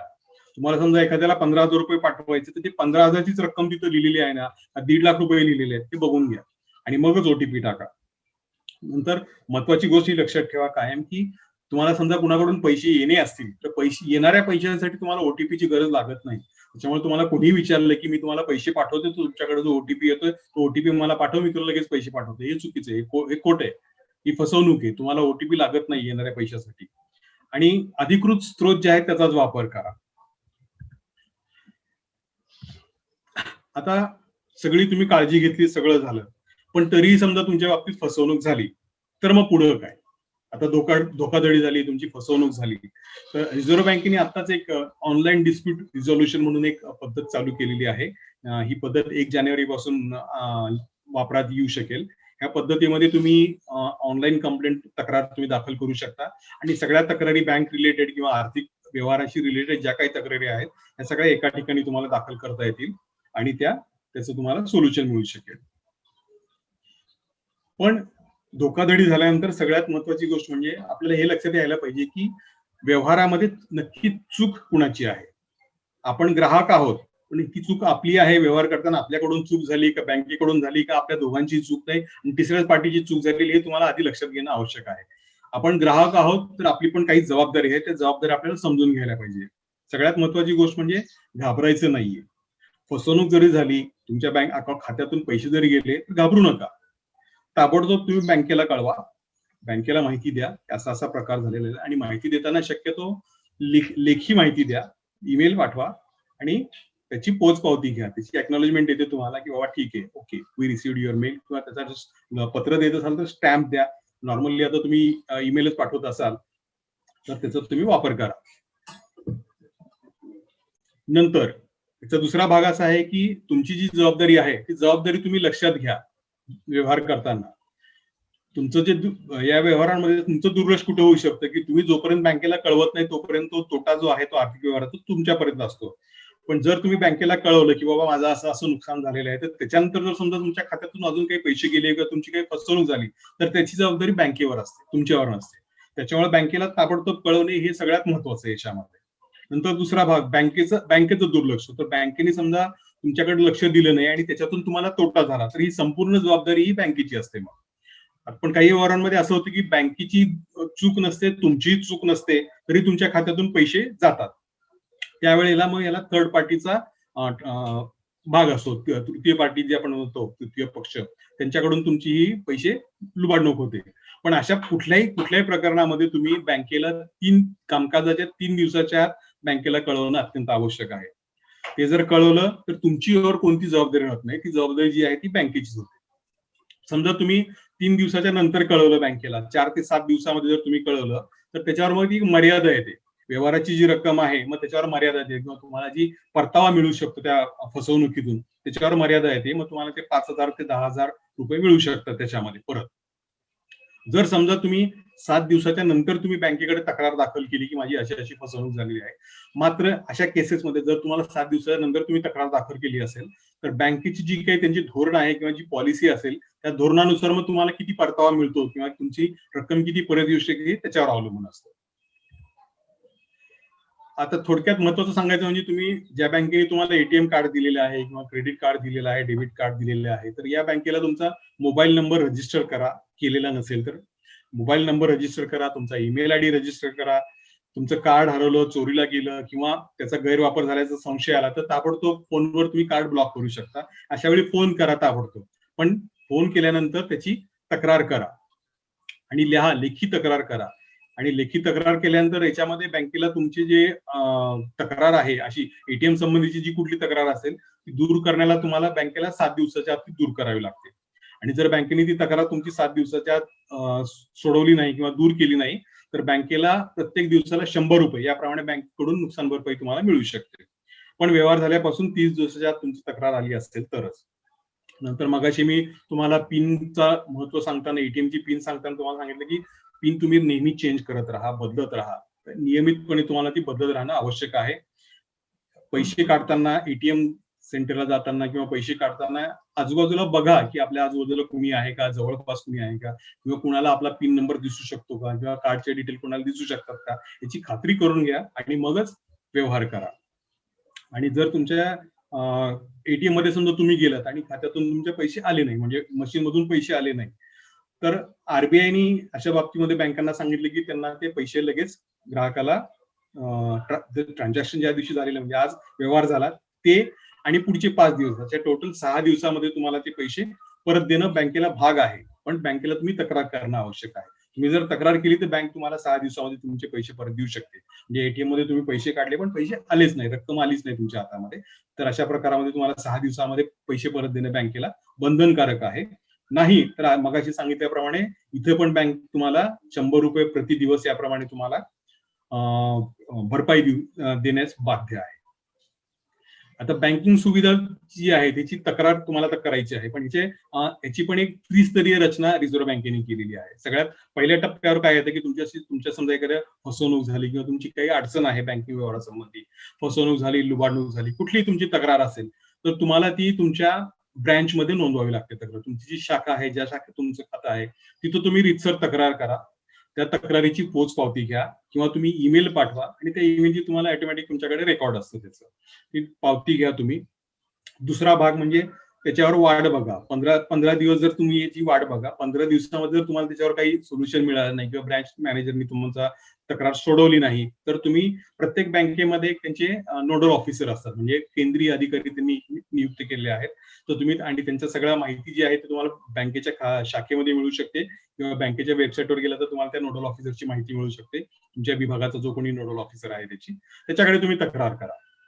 आणि तक्रार करताना त्यांना सांगा की मी ब्रँचमध्ये अशी तक्रार केली होती, पण मला अजून समाधान झालेलं नाहीये, माझी तक्रार सोडवलेली नाहीये. तुम्ही ती पाठवा. नोडल ऑफिसर तुमच्या तक्रारीची दखल घेतील, ते तुम्हाला सोडवतील. पण जर समजा नोडल ऑफिसरनी सुद्धा तुमची तक्रार सोडवली नाही किंवा 30 दिवसामध्ये, म्हणजे ब्रँचमध्ये तक्रार केल्यानंतर 30 दिवसाच्या आत जर तुमची तक्रार सोडवली गेली नाही, तुमच्या तक्रारीचं निराकरण झालं नाही, तर तुम्ही रिझर्व्ह बँकेच्या बँकिंग लोकपालांकडे तुम्ही तक्रार करू शकता. लोकपालांकडे तुम्हाला ऑनलाईन तक्रार करता येते. तुम्ही पत्र देऊ शकता, पत्र लिहू शकता, साध्या कागदावर लिहू शकता, साधा अर्ज लिहून देऊ शकता, आवश्यक ती कागदपत्र जोडू शकतात. आपण बघूया पुढच्या याच्यामध्ये. एटीएम संबंधी समजा तुमची फसवणूक झाली असेल तर एटीएम मध्ये होतं कसं की आपण पैसे काढायला जातो किंवा एटीएम वर आपल्या संशयास्पद व्यवहार होतो आणि आपल्याला मेसेज येतो की या ठिकाणी तुमच्या खात्यामधून पैसे गेले. आता जर समजा तुमच्या स्वतःच्या बँकेचं जर ते एटीएम असेल, एटीएम मशीन असेल, तर तुम्ही त्या बँकेकडे तक्रार करा. किंवा समजा तुम्ही दुसऱ्या बँकेचं एटीएम वापरत असाल तर त्या बँकेला सुद्धा तुम्हाला तक्रार करणं भाग आहे. म्हणजे दोन्ही ठिकाणी तुम्हाला तक्रार करणं भाग आहे. बँकेत तक्रार करताना बँकेला विनंती करा किंवा पोलीस स्थानक जे आहे त्या हद्दीतलं तिथं पण तुम्हाला तक्रार करायची आहे. आणि तिथं जाऊन तक्रार केल्यानंतर त्यांना विनंती करा की ह्या एटीएमचं जे सीसीटीव्हीचं फुटेज आहे ते जपून ठेवा, कारण तुम्हाला त्याच्यावरून कळेल की बाबा कोणी तुमच्या कार्डचा संबंधित वेळेला वापर केला होता किंवा गैरवापर केला होता. हा एक तुमचा एटीएमचा भाग आहे. तर सगळ्या बँकांनी जवळपास सुरू केलेला आहे ऑनलाईन कंप्लेंट प्रोसेस चालू केलेली आहे. मी तुम्हाला एक उदाहरण देतो, स्टेट बँक ऑफ इंडियाचं, एसबीआयचं. एसबीआयवर तुम्ही बऱ्याच प्रकारची म्हणजे एटीएम जे रिलेटेड जे गोष्टी आहेत याची तुम्ही तक्रार करू शकता. ही तक्रार करताना तुमच्याकडे पुरावा म्हणून ते मागतात, तर तुमच्या बँकेचं जर पासबुक आहे किंवा त्याचा फोटो काढून तुम्ही ह्या तुमच्या तक्रारीसोबत जोडू शकता, किंवा जे कुठले डॉक्युमेंट आहेत किंवा तुम्हाला आलेला एटीएमची तुमची पावती असेल की कॅश काढली गेली आणि तुमच्या हातात नाही आली वगैरे वगैरे, किंवा SMS असेल तर SMS ची तुम्ही फोटो कॉपी काढू शकता, स्क्रीनशॉट घेऊ शकता. ही सगळी कॉपी तुम्ही ह्या ऑनलाईन फॉर्म सोबत जोडू शकता. नंतर रिझर्व्ह बँकेची एक ग्राहक तक्रार व्यवस्थापन प्रणाली सध्या आहे. त्याचा वेब ॲड्रेस आहे cms.rbi.org.in. तर इथं तुम्ही जाऊन बँक किंवा बिगर बँकिंग म्हणजे नॉन बँकिंग फायनान्स इन्स्टिट्यूशन जे आल्या, मायक्रो फायनान्स झाल्या किंवा हाऊसिंग फायनान्सच्या ज्या कंपन्या आहेत यांच्या विरोधात तुम्ही इकडे तक्रार करू शकता. तर ही तक्रार तुम्ही या वेबसाईटवर जाऊ शकता किंवा रिझर्व्ह बँकेचं जे ऍप्लिकेशन आहे, मोबाईल ऍप आहे, त्याच्यावर पण तुम्ही तक्रार करू शकता. ही प्रणाली जी आहे ती साधारणपणे एक खिडकी या प्रमाणे काम करते. तुम्ही तिची तक्रार एका खिडकीमध्ये करू शकता, तिचा मागोवा घेऊ शकता आणि तिथूनच तुम्ही वरच्या स्तरावर त्याचं अपील पण करू शकता याच्यामध्ये. आणि इथं दाखल केलेल्या ज्या तक्रारी आहेत त्या तक्रारी संबंधित बँकिंग लोकपाल किंवा रिझर्व्ह बँकेचे जे विभागीय कार्यालय, समजा एखाद्याने कलकत्त्याहून तक्रार केली असेल तर ती कलकत्त्याचं जे कार्यालय आहे रिझर्व्ह बँकेचं तिकडे ही तक्रार जाऊ शकते. किंवा तुम्ही मुंबईत किंवा महाराष्ट्रातल्या कोणी तक्रार केली असेल, समजा सोलापूरच्या एखाद्या माणसाने तक्रार केली असेल तर सोलापूरचं जे रिजनल आरबीआयचं ऑफिस आहे तिकडेही तक्रार जाते आणि तिकडून त्याची सोडवणूक होते. आता बँकिंग लोकपालाविषयी आपण माहिती करून घेऊया. भारतामध्ये सध्या 22 ठिकाणी बँकिंग लोकपालाची कार्यालय आहेत, प्रादेशिक कार्यालय आहेत. आणि बहुधा ही सगळी कार्यालय जी आहेत ती राज्यांच्या राजधानीच्या शहरामध्ये आहेत. आणि महाराष्ट्र आणि गोवा या 2 राज्यांसाठी मात्र मुंबईमध्ये कार्यालय आहे भायखळ्याला. मुंबई पुरतं बोलायचं झालं तर मुंबईमध्ये 2 लोकपाल कार्यालय आहेत. त्यातलं एक कार्यालय जे आहे ते मुंबई, ठाणे आणि मुंबई उपनगर या 3 जिल्ह्यांसाठी आहे. आणि दुसरे जे लोकपाल आहेत ते गोवा आणि महाराष्ट्र म्हणजे मुंबई उपनगर आणि ठाणे सोडून उर्वरित महाराष्ट्र जो आहे, महाराष्ट्र आणि गोवा याच्यासाठी एक वेगळं कार्यालय आहे. म्हणजे 2 लोकपाल आहेत. जर तुमचं 1 महिन्याच्या आत तक्रार करून बँकेकडून निराकरण झालं नाही तर तुम्ही लोकपालाकडे जाऊ शकता, साध्या कागदावर लिहू शकता, ईमेल पाठवू शकता. आणि ह्यांची जी काही ईमेल आयडी आहेत हे तुम्हाला आरबीआयची वेबसाईटवर तुम्ही गेलात तर तुम्हाला त्यांचा ईमेल आयडी बँकिंग लोकपाल जे तुमच्या विभागाचे आहेत त्यांचा तुम्हाला ईमेल आयडी भेटू शकतो. ऑनलाईन तुम्ही अर्ज दाखल करू शकता. या बँकिंग लोकपालाची जी वेबसाईट आहे, ओम्बड्समनची, बँकिंग ओम्बड्समन म्हणतात त्याला, त्याची जी वेबसाईट आहे त्या वेबसाईटवर त्यांचा एक सॅम्पल फॉर्म पण त्यांनी ठेवलेला आहे, त्याचा पण तुम्ही वापर करू शकता. अर्थात हे तुम्हाला कंपल्सरी नाहीये, तुम्ही साधा सुद्धा अर्ज केला तरी चालतो, पण तुम्ही त्या ऑनलाईन फॉर्मचा वापर करायचा असेल तर तो पण तुम्ही करू शकता. पण ह्याच्यामध्ये महत्वाची गोष्ट, तुम्हाला बँकिंग लोकपालाकडे जाण्यापूर्वी एक गोष्ट तुम्ही आवर्जून लक्षात ठेवायला पाहिजे की तुम्ही जी तक्रार करताय ती खरंच ओम्बड्समनच्या हद्दीमध्ये येते का, म्हणजे त्यांना त्याचा अधिकार क्षेत्रात आहे का. दुसरी गोष्ट, तुम्ही ही तक्रार दुसरीकडे कुठे म्हणजे कंझ्युमर फोरम किंवा कोर्टात किंवा अजून दुसऱ्या कुठल्या ठिकाणी तुम्ही तक्रार केलेली आहे का किंवा त्याचं निराकरण झालेलं आहे का. आणि तिसरी गोष्ट, ही जर तक्रार तुम्ही करत असाल तर तुम्हाला घटना झाल्यानंतर तुम्हाला 1 वर्षाच्या आत ती तक्रार तुम्हाला दाखल करावी लागते. म्हणजे वेळेचं त्याच्यावर बंधन आहे. आणि आम्ही बघतो की आमच्याकडे जे रिपोर्ट येतात आरबीआयचे किंवा इतर गोष्टींचे, आम्ही बघतो की खूप मोठ्या प्रमाणाच्या ज्या तक्रारी आहेत बँकिंग ओम्बड्समनकडे येणाऱ्या ज्या तक्रारी आहेत ह्या रिजेक्ट होतात. याच्या मागची कारण ज्या वेळेला बघितलं त्यावेळेला मग आमच्या असं लक्षात आलं की बऱ्याच लोकांना माहिती नसते की तक्रार लोकपालाकडे कधी जायचं. बरेच लोक काय करतात की बँकेकडे न जाता डायरेक्ट लोकपालाकडे जातात. मग अशा तक्रारी साहजिकच घेतल्या जात नाही, त्या परत पाठवल्या जातात. नंतर तक्रार लोक बँकिंग लोकपालाकडे तक्रार केलेली असते आणि परत आणखी एकदा नवीन तक्रार करतात नव्याने, अशाही काही प्रकरण होतात. किंवा तुम्ही तक्रार केलेली ती तक्रार एखाद्या लवादाकडे पडून आहे किंवा कंझ्युमर कोर्टमध्ये तुमची तक्रार पेंडिंग आहे, त्याच्यावर अजून सुनावणी चालू आहे. अशा तक्रारी जर असतील तर बँकिंग लोकपाल त्या तक्रारी स्वीकारत नाहीये. आणि जर समजा तुमच्या तक्रारीवर कुणी निर्णय दिला असेल एखाद्या लवादानी किंवा कंझ्युमर कोर्ट झालं किंवा आपल्या दुसऱ्या न्यायालयाने जर याच्यावर निर्णय दिला असेल तर बँकिंग ओम्बड्समन या प्रकारांमध्ये ती दखल घेत नाही. अर्थात म्हणजे महत्वाचा भाग असा की समजा बँकिंग लोकपालाने तुम्ही रीतसर पद्धतीने गेलात, 3 स्टेपमध्ये तुम्ही तक्रार केलेली आहे आणि बँकिंग लोकपालाने तरीही तुमची तक्रार जी आहे ती रिजेक्ट केली, तुम्हाला त्याच्यावर न्याय मिळाला नाही, तर तिथं सगळं संपतं असं नाहीये. तुम्ही ह्या जी गोष्ट आहे रिझर्व्ह बँकेचे जे डेप्युटी गव्हर्नर असतात त्यांच्याकडे तुम्ही तक्रार दाखल करू शकता. ओम्बड्समनसाठी ते काम करतात. त्यांच्याकडे तुम्ही ती तक्रार दाखल करू शकता. म्हणजे ते तुम्हाला याच्यावर न्याय देऊ शकतील. म्हणजे अपिलीय सुनावणी ज्याला म्हणतात, ते अपील तुम्ही डेप्युटी गव्हर्नरकडे करू शकता. मग अशी मी सांगितल्याप्रमाणे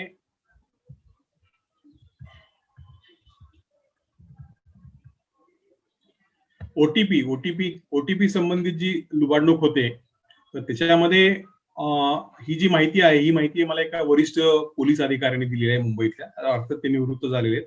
तर त्यांनी काय सांगितलं की तुम्ही बँकेच्या शाखेमध्ये 3 दिवसाच्या आत तक्रार करा. बँकेने ती जी रक्कम आहे, विवादित रक्कम, ती तुमच्या खात्यामध्ये ठराविक पद्धतीत, जसं मी आधी सांगितलं तुम्हाला, व्यवहाराचा दिवस आणि पुढचे 5 दिवस म्हणजे 6 दिवसाच्या तुमच्या खात्यामध्ये ती रक्कम जमा करणं भाग आहे. तसं जर झालं नाही, तर त्या वरिष्ठ पोलीस अधिकाऱ्यांनी काय सांगितलं की तुम्ही जवळचा जो तुमच्या हद्दीतलं जे पोलीस स्थानक आहे, तिथं तुम्ही जा, पोलीस ठाण्यामध्ये जाऊन ओटीपी संबंधित लुबाडणुकीसाठी बँक व्यवस्थापक जबाबदार आहे असं सांगून ते एक साधा तक्रार अर्ज करा.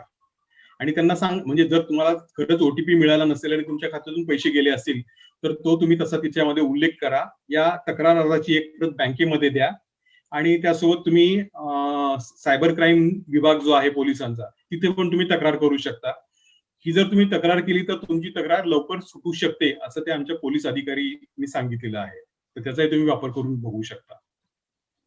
नंतर तुम्ही फसवणूक झालेली आहे त्याच्या बाबतीत तुम्ही ऑनलाईन घोटाळे आणि फसवणुकीसाठी तुम्ही नॅशनल सायबर क्राईम रिपोर्टिंग जे आहे, जे आपल्या केंद्रीय गृह मंत्रालयाचं संकेतस्थळ आहे, त्याच्यावर सुद्धा तुम्हाला तक्रार दाखल करू करता येते. cybercrime.gov.in इथे पण तुम्ही ऑनलाईन पद्धत आहे, सगळा फॉर्म ऑनलाईन आहे, तुम्ही ऑनलाईन तक्रार करू शकता. नंतर अशा प्रकरणांचं दखल घेण्यासाठी प्रत्येक राज्याचे जे माहिती तंत्रज्ञान विभागाचे जे सचिव आहेत, आपल्याकडे माहिती तंत्रज्ञान कायदा जो आलेला आहे, त्या कायद्याच्या अंतर्गत हे जे सचिव आहेत हे पदसिद्ध अधिनिर्णय अधिकारी असतात या कायद्याच्या अंतर्गत. आणि 5 कोटी रुपयापर्यंत समजा तुमची ऑनलाईन फसवणूक झाली असेल किंवा लुबाडणूक झाली असेल, तर त्यापर्यंतचे दावे तुम्ही यांच्याकडे दाखल करू शकता.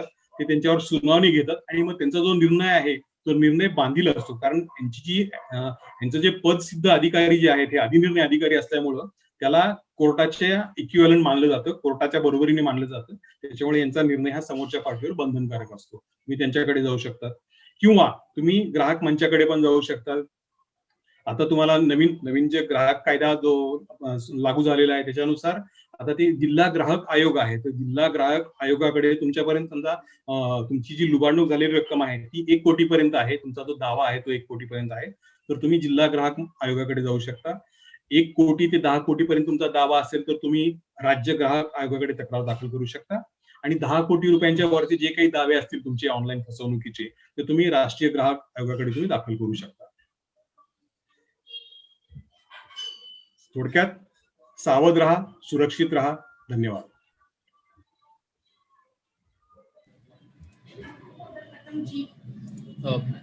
Thank you, sir.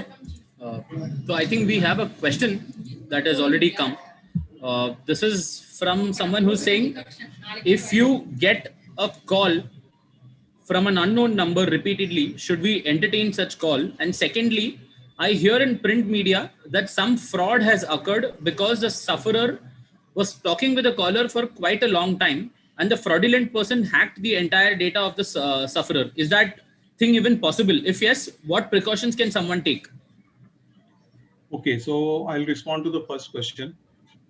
Basically, when you are getting call from somebody, so just by speaking over phone with someone for a long duration, I don't think it can be hacked.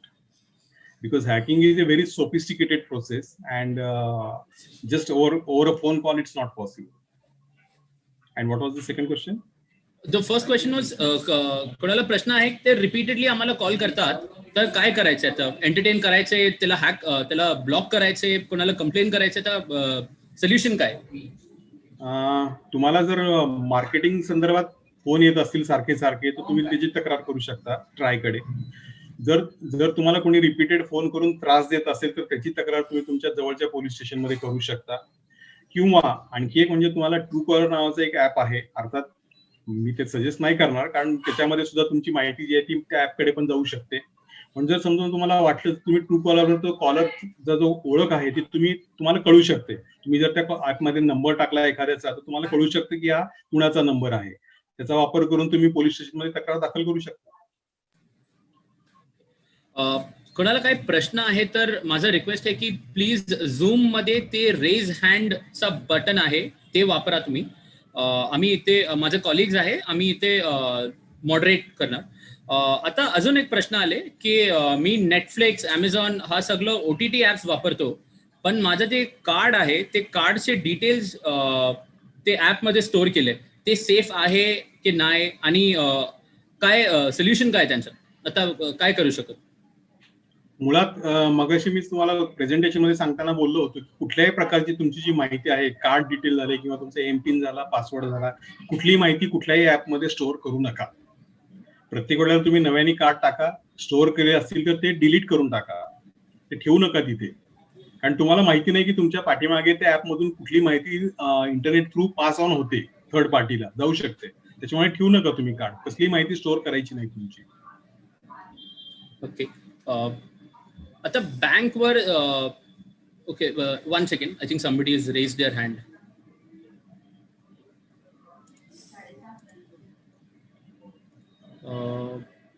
Ma'am, I think you've Suchita ma'am, I think you've been unmuted, but 1 second.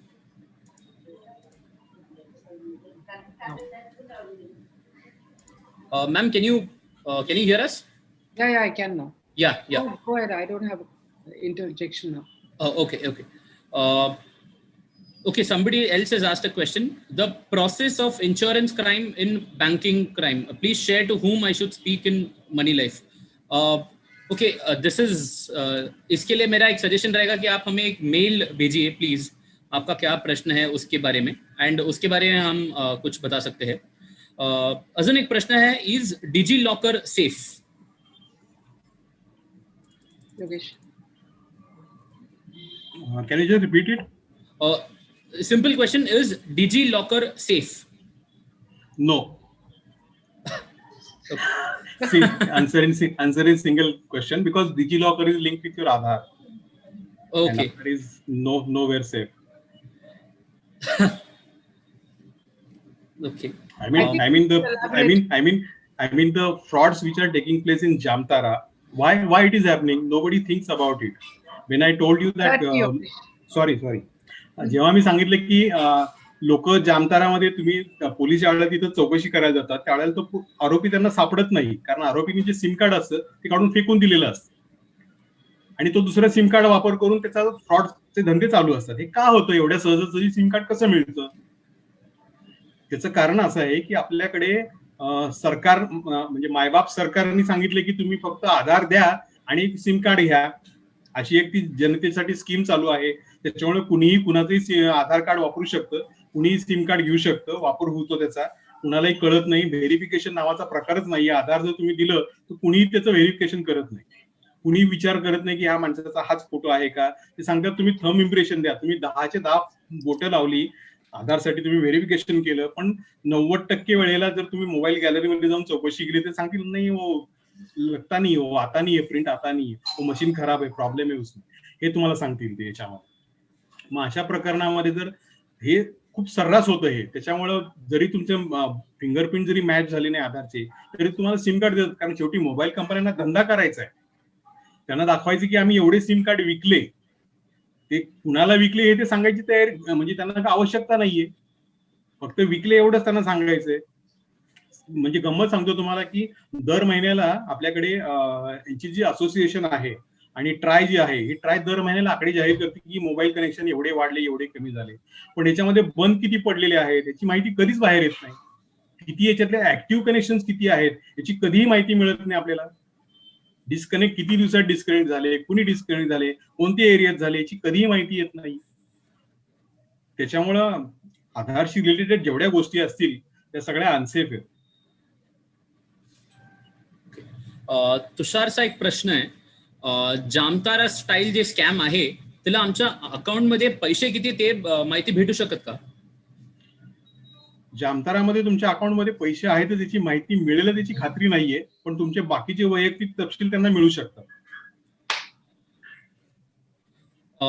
अजून एक प्रश्न आहे, I had a SIM phone but didn't respond to the request. I approached cybercrime twice but they didn't respond.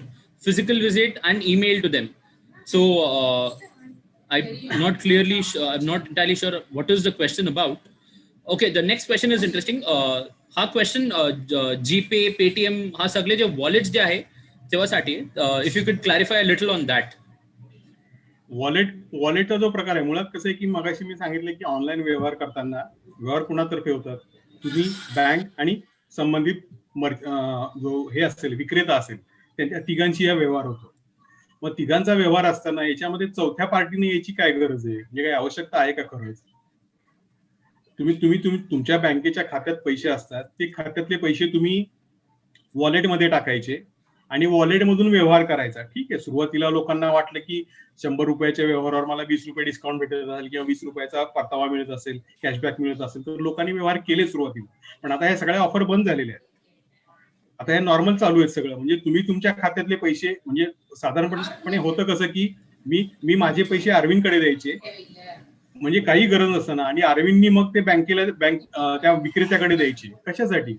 म्हणजे माझ्या बँकेच्या खात्यातून मी अरविंदकडे पैसे कशाला देऊ? जर मी व्यवहार डायरेक्ट बँकेतून जर त्या विक्रेत्याशी डायरेक्ट व्यवहार करू शकत असेल तर फोर्थ पार्टीला मध्ये आणायची गरज काय? बरं, गंमत अशी की हे जेवढे काही आपले ऍप आहेत किंवा वॉलेट आहेत हे युपीआय बेस्ड आहे. युपीआय ठीक आहे, मान्य आहे की युपीआय आपला एनपीसीआयनी डिझाईन केलेला आहे, पण एनपीसीआय स्वतः त्याची जबाबदारी घेत नाही. युपीआय मधले कुठलाही फ्रॉड झाला ते एनपीसीआय सरळ सांगते की आमची जबाबदारी नाही, वापरणाऱ्याची जबाबदारी आहे. म्हणजे त्यांच्या वेबसाईटवर त्यांनी लिहून ठेवलेले आहे. त्यांच्या जर अर्थात त्या सगळ्या लोकांसाठी ते माहिती मिळत नाहीये, पण त्यांच्या वेबसाईटवर तुम्ही गेलात आणि तिथे टर्म्स अँड कंडिशन जर तुम्ही चेक केल्या तर तुम्हाला तिथे दिसेल, ते सरळ सांगतात की आमची जबाबदारी नाहीये. आणि युपीआयचे फ्रॉड जे आहेत, म्हणजे 2 वर्षापूर्वी बँक ऑफ महाराष्ट्राच्या शाखेमध्ये साधारणपणे 25 कोटी रुपयाचा फ्रॉड झाला होता. का? तर त्या ऍपमध्ये जो प्रॉब्लेम आहे, युपीआयचे जे ऍप आहे त्याच्यामध्ये जो टेक्निकल प्रॉब्लेम होता, टेक्निकल ग्लिच होता, त्याचा त्या हॅकरनी फायदा उचलला. होतं कसं की तुमच्या खात्यामध्ये पैसे त्यावेळेला असं झालं होतं की युपीआयचे जे हॅक केलं ते ऍप, त्यांनी बँकेचं ऍप त्यांनी हॅक केलं युपीआयचं आणि बँकेला संदेश पाठवला. आता होतं कसं की बँकेला समजा पेमेंटसाठी संदेश आला, समजा अरविंदनी संदेश पाठवला, अरविंदनी माझ्याकडे संदेश पाठवला, मी बँक आहे, तर माझ्याकडे जर पैसे असतील तर मी सांगणार की हो, या माझ्याकडे पैसे आहेत आणि अरविंदला हे पैसे तुम्ही देऊ शकता एवढे, म्हणजे त्याला येस सिग्नल म्हणतात, ग्रीन सिग्नल म्हणतात. हा जो ग्रीन मेसेज आहे, तो ग्रीन मेसेज जर मी पाठवला तर तो व्यवहार होऊ शकतो. पण ह्याच्यात झालं असं बँक ऑफ महाराष्ट्र प्रकरणामध्ये की 2 मेसेज आले. ज्यावेळेला अरविंद कडून रिक्वेस्ट आली त्यावेळेला इमिजिएट त्याला ग्रीन रिप्लाय गेला आणि नंतर काही किंचित क्षणानंतर परत नो बॅलन्स असा मेसेज गेला. पण ज्या अर्थी पहिला जो मेसेज होता ग्रीन मेसेज, तो पहिल्यांदा गेला, त्याच्यामुळे त्या बँकेने व्यवहार पूर्ण केला, त्या भामट्यांना ते पैसे देऊन ते मोकळे झाले, आणि दुसरा जो मेसेज गेला त्याचा काही उपयोग झाला नाही. हा जो होता हा टेक्निकल प्रॉब्लेम असा समजण्यात आला आणि त्याची फसवणूक झाली. बँकेचे 25 कोटी रुपये गेले याच्यामध्ये. Invest question he has replied. त्यांचे प्रश्न आहे की सिम कार्डचा प्रॉब्लेम आहे, सायबर क्राईमला अप्रोच केले, पण मेल पण पाठवले, पण काय रिस्पॉन्स नाही, तर आता काय सोल्युशन्स आहे? नाही, सिम कार्डचा प्रॉब्लेम म्हणजे नेमका प्रॉब्लेम काय आहे? तुमचं सिम कार्ड स्वॅप झालेलं आहे, चोरीला गेलेलं आहे, काय झालं काय नेमकं हे जर कळलं तर त्याच्यातून सोल्युशन आपण काढू शकतो. परत आणखी एक महत्वाची गोष्ट याच्यामध्ये अशी आहे की आपण पोलीस स्टेशनमध्ये जातो, पोलीस स्टेशनमध्ये आपली तक्रारीची दखल घेतली जात नाही, बऱ्याचदा होतं असं, आणि पोलीस मग ते एफ-आय-आर नोंदवून घेण्यासाठी टाळाटाळ करतात. तर मागे आपण एक 12 आठवड्याचा जो आपण कार्यक्रम केला होता मनी लाईफ फाउंडेशन मध्ये, त्यावेळेला अनेक वरिष्ठ पोलीस अधिकारी मुंबई पोलिसातले आपल्याकडे आले होते आणि त्याच्यापैकी बऱ्याच जणांनी आपल्याला सांगितलं की अशा प्रकरणांमध्ये तुम्ही काय करा की तुमच्या तक्रारीची दखल घेतली नाही तिथे पोलीस स्टेशनमध्ये, तर दर शनिवारी त्या विभागाचे ऍडिशनल कमिशनर जे आहेत ते वरिष्ठ अधिकारी जे आहेत त्या पोलीस स्टेशनशी संबंधित, ते दर शनिवारी लोकांना भेटतात. दर शनिवारी तुम्ही जर गेलात तर तुम्ही त्या वरिष्ठ अधिकाऱ्यांना भेटू शकता आणि त्यांच्यापुढे तुमचं गाऱ्हाणं मांडू शकता. त्यांना सांगू शकता की माझी अशी तक्रार आहे, त्याची इथे दखल घेतली नाहीये, ते तुम्ही मांडू शकता आणि पोलीस तक्रार घेतात. सीव्ही ककाटकरचा एक प्रश्न आहे, IPO application is now possible through BHIM based app, any possibility of fraud in this? मी मगाशी सांगितलं की युपीआयशी संबंधित जेवढे कुठले ऍप आहेत त्याच्यामध्ये फ्रॉडचे चान्सेस खूप आहेत. मग ते कुठलाही व्यवहार असू द्या, म्हणजे आयपीओच नाही, कुठलाही व्यवहार असू द्या, युपीआयचं जे ऍप आहे भलेही त्याचे ट्रान्झॅक्शन खूप होत आहेत, हे होत आहेत, पण त्याच्यामध्ये नेहमी टांगती तलवार तुमच्यावर डोक्यावर राहणार आहे फ्रॉडची, त्याला सोल्युशन नाहीये काही. आता लोकांना खूप जास्त ऑप्शन्स आहे, युपीआय, नेट बँकिंग, हा खूप जास्त ऑप्शन्स आहे. पण एकाचा प्रश्न आहे, simplest and safest method for transactions काय आहे का?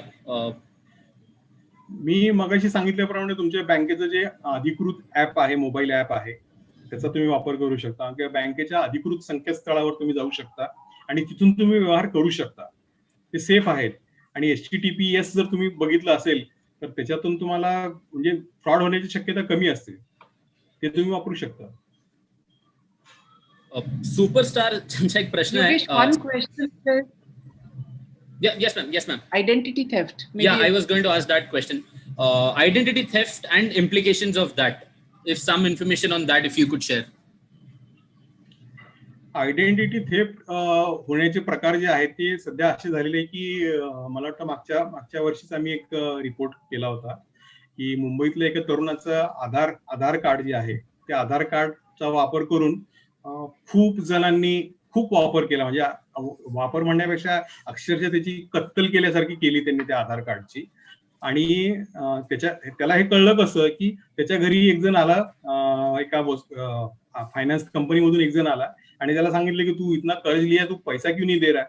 तो म्हणाला, अरे मी कर्ज घेतलंच नाही तर पैसे कुठून देऊ?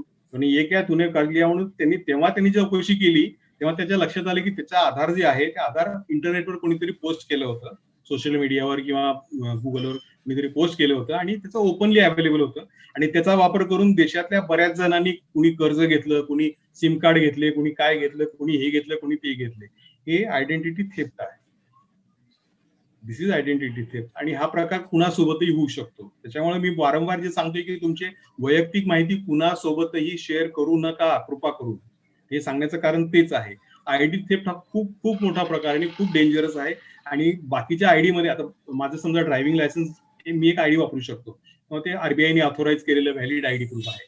पण ड्रायव्हिंग लायसन्स माझं हरवलं किंवा समजा कुठे काही झालं तर मी आरटीओच्या ऑफिसमध्ये जाऊन नवीन ड्रायव्हिंग लायसन्स घेऊ शकतो. परत ते व्हेरिफिकेशन करतात, माझी चौकशी करतात, मीच आहे का तो म्हणून ती चौकशी करून व्हेरिफिकेशन करून मला नवीन कार्ड मिळू शकतं. आधारच्या बाबतीत तुमचं समजा कोणी फिंगरप्रिंट चेंज केले, त्याच्या नावावर करून घेतले, तर तुम्ही काय सोल्युशन आहे तुमच्याकडे? आणि गंमत अशी की ज्याचा बेस घेऊन ते सगळे उड्या मारतात, म्हणजे आधारचे जे निलेकणी वगैरे जी लोक उड्या मारतात, बायोमेट्रिक्स हे परमनंट नसतात. बायोमेट्रिक्स हे दर 3 वर्षांनी बदलतात. मग कोणत्या भरोश्यावर तुम्ही बायोमेट्रिक्सच्या उड्या मारताय? म्हणजे हे निसर्गाचं जे विज्ञान आहे ह्याच्याकडे तुमचं लक्ष नाहीये आणि तुम्ही सरळ लोकांना सांगतात की नाही बायोमेट्रिक्स आर परमनंट. बायोमेट्रिक्स ठीक आहे, एका छोट्या लिमिटेड मर्यादित वातावरणामध्ये बायोमेट्रिक्स तुम्ही वापरू शकता. समजा तुमच्या कार्यालयामध्ये 10 लोक आहेत, 15 लोक आहेत, 100 लोक आहेत, तिथपर्यंत तुम्ही त्याचा मर्यादित वापर करू शकता. समजा तुमच्या कारखान्यामध्ये 10,000 लोक आहेत, तर तुमच्या 10,000 लोकांमध्ये कितीतरी लोकांचे फिंगरप्रिंट मॅच होतील एकमेकांना. असं होतं, खूपदा झालेलं आहे असं. त्याच्यामुळं आयडी थेफ्ट होणं हे फार कॉमन, म्हणजे खूप मोठा धोका आहे तो. थँक्यू. आधारसाठी you have written a lot. लोकांचे प्रश्न पण आहे. Every bank asks for copy of PAN and Aadhaar while KYC. Is it safe to give the documents? Can it be misused? मगाशी मी म्हटल्याप्रमाणे रिझर्व्ह बँकेने 6 डॉक्युमेंट जे आहेत त्यांना ऑफिशियली व्हॅलिड डॉक्युमेंट म्हणून मान्यता दिलेली आहे. त्याच्यापैकी आधार एक आहे. आधारच आहे असं नाहीये. पण होतं कसं की आपल्याकडे लोकांना एवढी सर्रास सवय लागलेली आहे, म्हणजे अगदी रस्त्यावर चालतात जरी तुम्हाला कोणी सांगितलं अरे तेरा आधार दे, तर लोक लगेच आधार कार्ड काढून देतात. इतकं इझी वाटतं आपल्या लोकांना. आणि बँकेने विचारल्यानंतर मग तुम्ही प्रश्न करतात. पण ऑफिशियली व्हॅलिड डॉक्युमेंट मध्ये तुमचा पासपोर्ट आहे, ड्रायव्हिंग लायसन्स आहे किंवा बँकेचं स्वतःचं पासबुक जे आहे त्याच्यावर तुमचा फोटो लावलेला असतात, ते सुद्धा तुम्ही वापरू शकता. हे तुमचे व्हॅलिड डॉक्युमेंट्स आहेत, हे तुम्ही देऊ शकता. पॅन कार्ड आहे तुमचं, पॅन देऊ शकतो तुम्ही फोटो आयडी प्रूफ. आधारच द्यायला पाहिजे असं कुठेही बंधन नाहीये. बँक तुम्हाला बंधनकारक करू शकत नाहीये. पण लोक विरोध करत नाहीत. तुम्ही जर विरोध केला, तुम्ही जर सांगितलं की नाही माझ्याकडे आधार नाही, माझ्याकडे पॅन कार्ड आहे, माझ्याकडे ड्रायव्हिंग लायसन्स आहे, मी हेच देणार, बँकेला ते ऍक्सेप्ट करणं भाग आहे, कारण आरबीआयने ऑथोराइज केलेले व्हॅलिड डॉक्युमेंट्स आहे. पण लोक आपलं सहजासहजी सगळं करायला बघतात. कुणी सांगितलं आधार देखील लगेच विचार मागता पुढचा काहीही विचार न करता आपण आधार देऊन मोकळं होतो. अजून एक प्रश्न आहे पेटीएमचा. पेटीएम वर माझा डेबिट कार्ड सेव्ड आहे, मी काढायचा प्रयत्न केला पण होत नाही. पॉसिबल आहे का काढायला?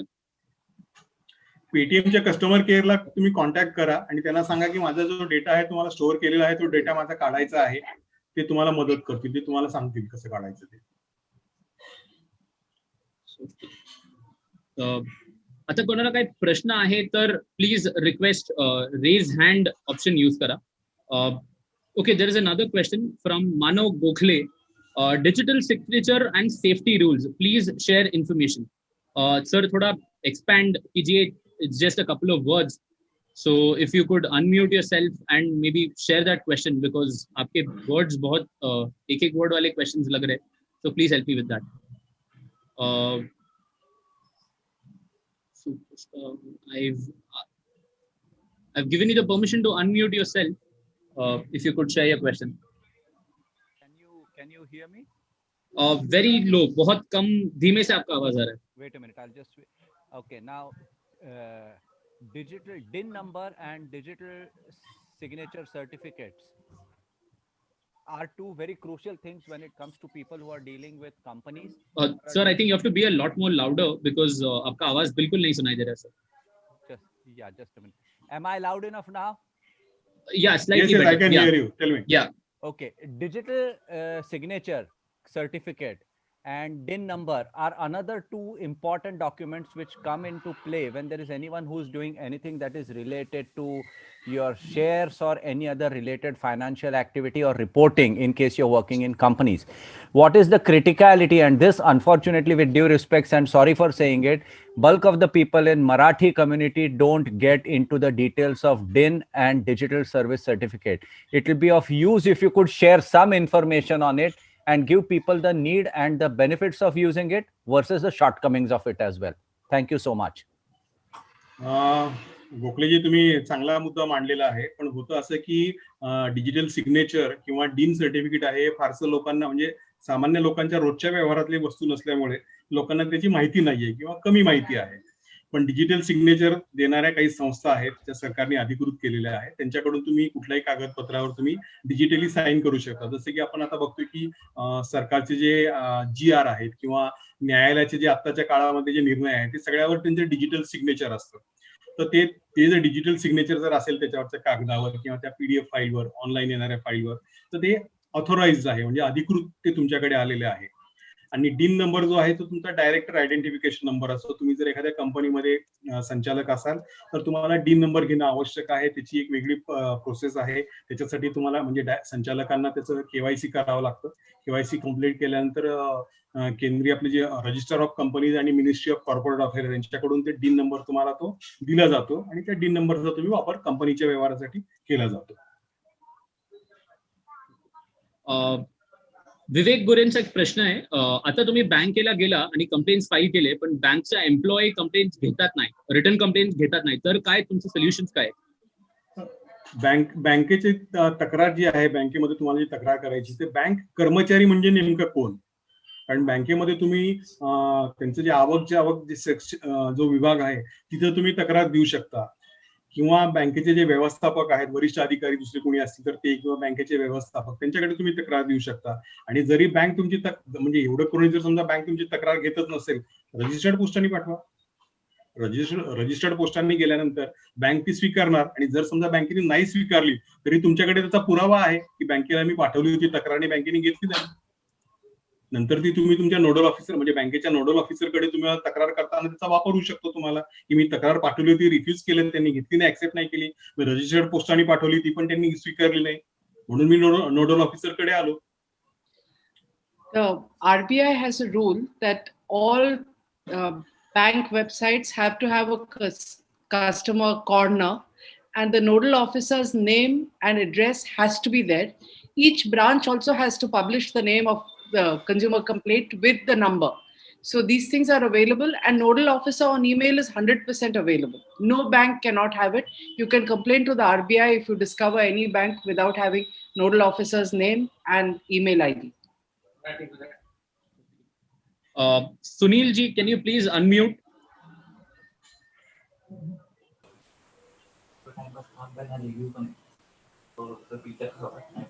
Sunil ji, आपका आवाज, yeah, we can hear you now. Hello. I think he's gone on mute. Okay, he is on mute. Will move on to the next question. Card cloning वर थोडी माहिती द्या. कार्ड क्लोनिंगचे जे प्रकार होते हे खूप खूप प्रचलित होते. ज्या वेळेला कार्डमध्ये मॅग्नेटिक स्ट्रीप जी आहे ती मॅग्नेटिक स्ट्रीप असायची, त्यावेळेला कार्ड स्किमिंग जे होय, कार्ड स्किमिंग म्हणतात त्याला, ते कार्ड स्किमिंगचे प्रकार खूप होते. म्हणजे एक छोट्या डिव्हाइसमध्ये तुम्ही ते कार्ड स्वाईप केलं तर तुमचा जो काही कार्डवरची जी माहिती आहे ते त्या डिव्हाइसमध्ये जात होती आणि ती दुसरीकडे वापरून त्याचं नवीन कार्ड बनवता येऊ शकत होतं. That is called cloning. Card पण आता झालं असं की तुमच्या कार्डमध्ये आता एक सिम कार्ड सारखं एक कार्ड असतं, तर ते आल्यामुळे म्हणजे ज्याला आपण ईव्हीएम कार्ड म्हणतो, ते आल्यामुळे आता कार्ड क्लोनिंगचे प्रकार फार कमी झालेले आहेत. म्हणजे शक्यता कमी आहे, कारण सिमची जी माहिती आहे त्या ईव्हीएम चिप जी असते त्या चिप मधून माहिती काढणे आधीसारखं सोपं राहिलेलं नाहीये. जसं की मॅग्नेटिक कार्ड मध्ये कसं तुम्ही फक्त ती स्वाईप केलं एखाद्या डिव्हाइस मध्ये, जे छोटंसं डिव्हाइस असायचं त्याच्यामध्ये तुम्ही स्वाईप केल्यानंतर सगळी माहिती तुम्हाला मिळू शकत होते. पण आता त्या ईव्हीएम चिप मधून माहिती काढणं सोपं नाहीये, अवघड आहे ते खूप आणि कॉस्टली आहे. त्याच्यामुळं फारसं कोणी या भानगडीत आता पडत नाही. कार्ड क्लोनिंगचे प्रकार खूप खूप म्हणजे निग्लिजिबल आहेत आता. Okay. Sunil ji, can you please unmute? Okay, I think he's still not able to share. Cooperative banks चे पण नोडल ऑफिसर्स आहे का? सगळ्या बँकांचे नोडल ऑफिसर आहेत. ओके. आणि आता तुम्ही बघितलं असेल तर म्हणजे मागच्याच आठवड्यामध्ये म्हणजे याच आठवड्यामध्ये सगळ्या सहकारी बँका ज्या आहेत त्या सगळ्या सहकारी बँका आता रिझर्व्ह बँकेच्या अधिकाराखाली आलेल्या आहेत. त्याच्यामुळं जरी नसतील त्यांच्याकडे, एखाद्या छोट्याशा कोऑपरेटिव्ह बँकमध्ये जर नसतील तर त्यांना आता आवश्यक आहे हे सगळे अपॉइंटमेंट करणं. Okay. Yes mister Sunil, we can hear you. हा, आता वेगळ्या कारणास्तव माझी आयडेंटिटी डिस्क्लोज झाली आहे, समजा आधार दिला आहे समजा किंवा बँकेमध्ये दिला आहे, इतर ठिकाणी दिला आहे, तर आता काय काळजी करायची, आता काय करू शकतो? तुम्ही स्वतःहून दिलेले आहेत documents? I think he is gone on mute again. Sunil ji, आप शायद म्यूट पे है, आपको अनम्यूट करना पड़ेगा अपने आप. यस अनम्यूट किया है. हाँ. तर जसं तुम्ही सांगितलं, हा नाही, डॉक्युमेंट तुम्ही स्वतःहून दिलेले आहेत का? हो, आता जसं तुम्ही मगाशी सांगितलं की तुम्ही सिम कार्ड घ्यायला गेला तर आधार कार्डची डिमांड किंवा एखादी दिली आहे तर ते दिलं आहे किंवा तर त्या आता जर डिस्क्लोज झाली आयडेंटिटी तर आता काय करायचं, आता काय काळजी घेऊ शकतो? आता एकदा आयडी तुमचं डिस्क्लोज झाल्यानंतर तुम्ही फक्त आता प्रार्थना करू शकता.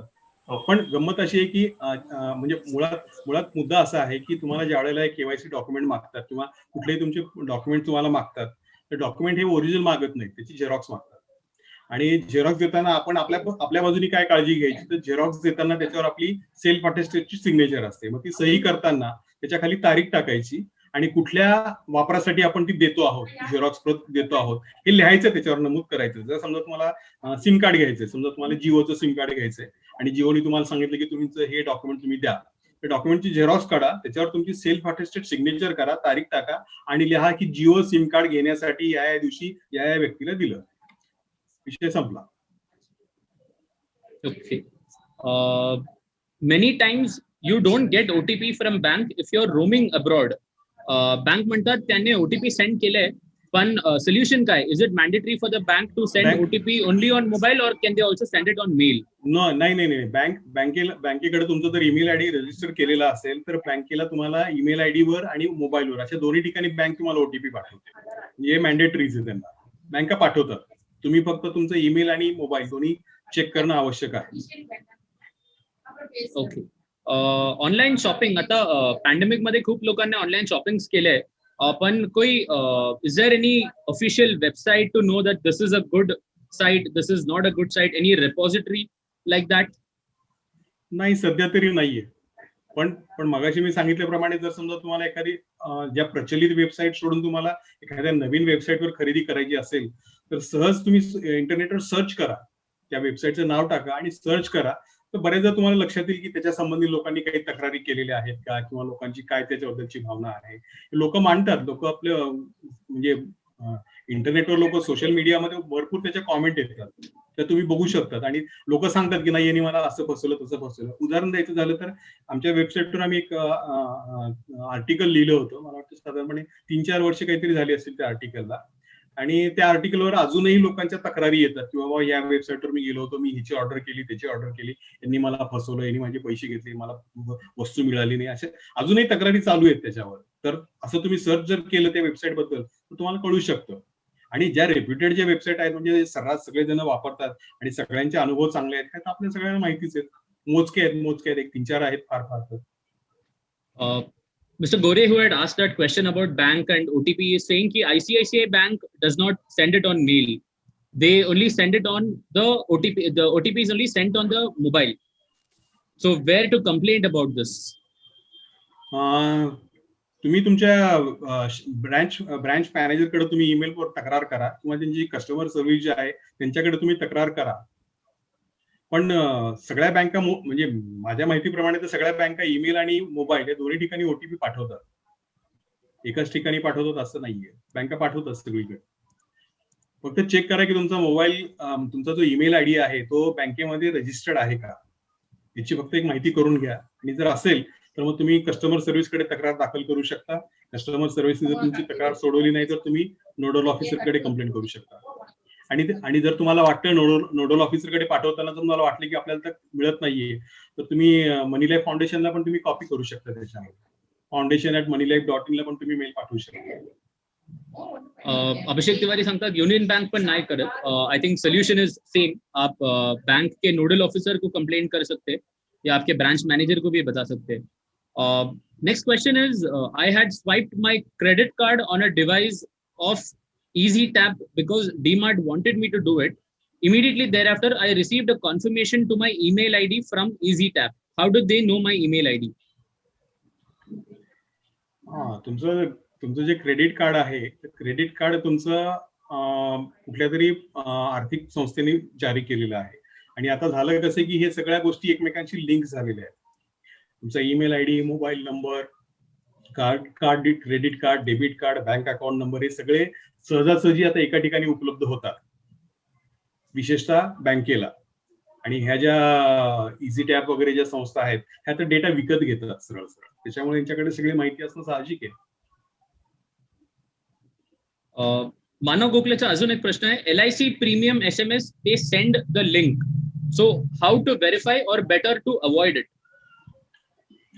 तो जो तुमच्याकडे ईमेल आलेला आहे किंवा जो SMS जो येतो तो शॉर्ट लिंक मध्ये येतो. आणि मगाशी मी सांगितल्याप्रमाणे शॉर्ट लिंकवर माझा भरोसा नाहीये. त्याच्यामुळे तुम्हाला समजा प्रीमियम भरायचंच असेल, तुम्हाला माहिती की आपलं एवढं प्रीमियम आहे, LICच्या वेबसाईटवर तर ऑनलाईन भरा ना. त्या लिंकला क्लिक करून जायची गरज नाहीये. म्हणजे जास्त सुरक्षित आहे ते. Okay, I think we have neared the end. Abhi, I think we'll take one last question. My card is of SBI. Can they share the customer data with EasyTap? I think it's a follow-up question to the first one. SBI स्वतःहून तो data share नाही करणार, पण EasyTap तो data मिळवू शकते. Bank स्वतःहून नाही देणार तुझा data. Okay, so I think we're at 7 o'clock. So I just आप बहुत सारे लोगों ने अपने क्वेश्चंस शेअर किए हैं. तो आमचा ईमेल आयडी घ्या, foundation@moneylife.in. हा ईमेल आयडी वर काही प्रश्न आहे तर तुम्ही आम्हाला मेल पण पाठवू शकतो. आणि हा व्हिडिओचा रेकॉर्डिंग आमच्या युट्यूब चॅनल मनी लाईफ टीव्ही वर आम्ही 2-3 दिनात अपलोड करणार आहे, तर तुम्ही सेशन परत बघू शकतो. Now without taking too much time, Yogesh sir, I just wanted to take a moment to thank. So thanks a lot sir. खूप आभार आहे. And thank you all of you for joining the webinar. So yeah, thank you.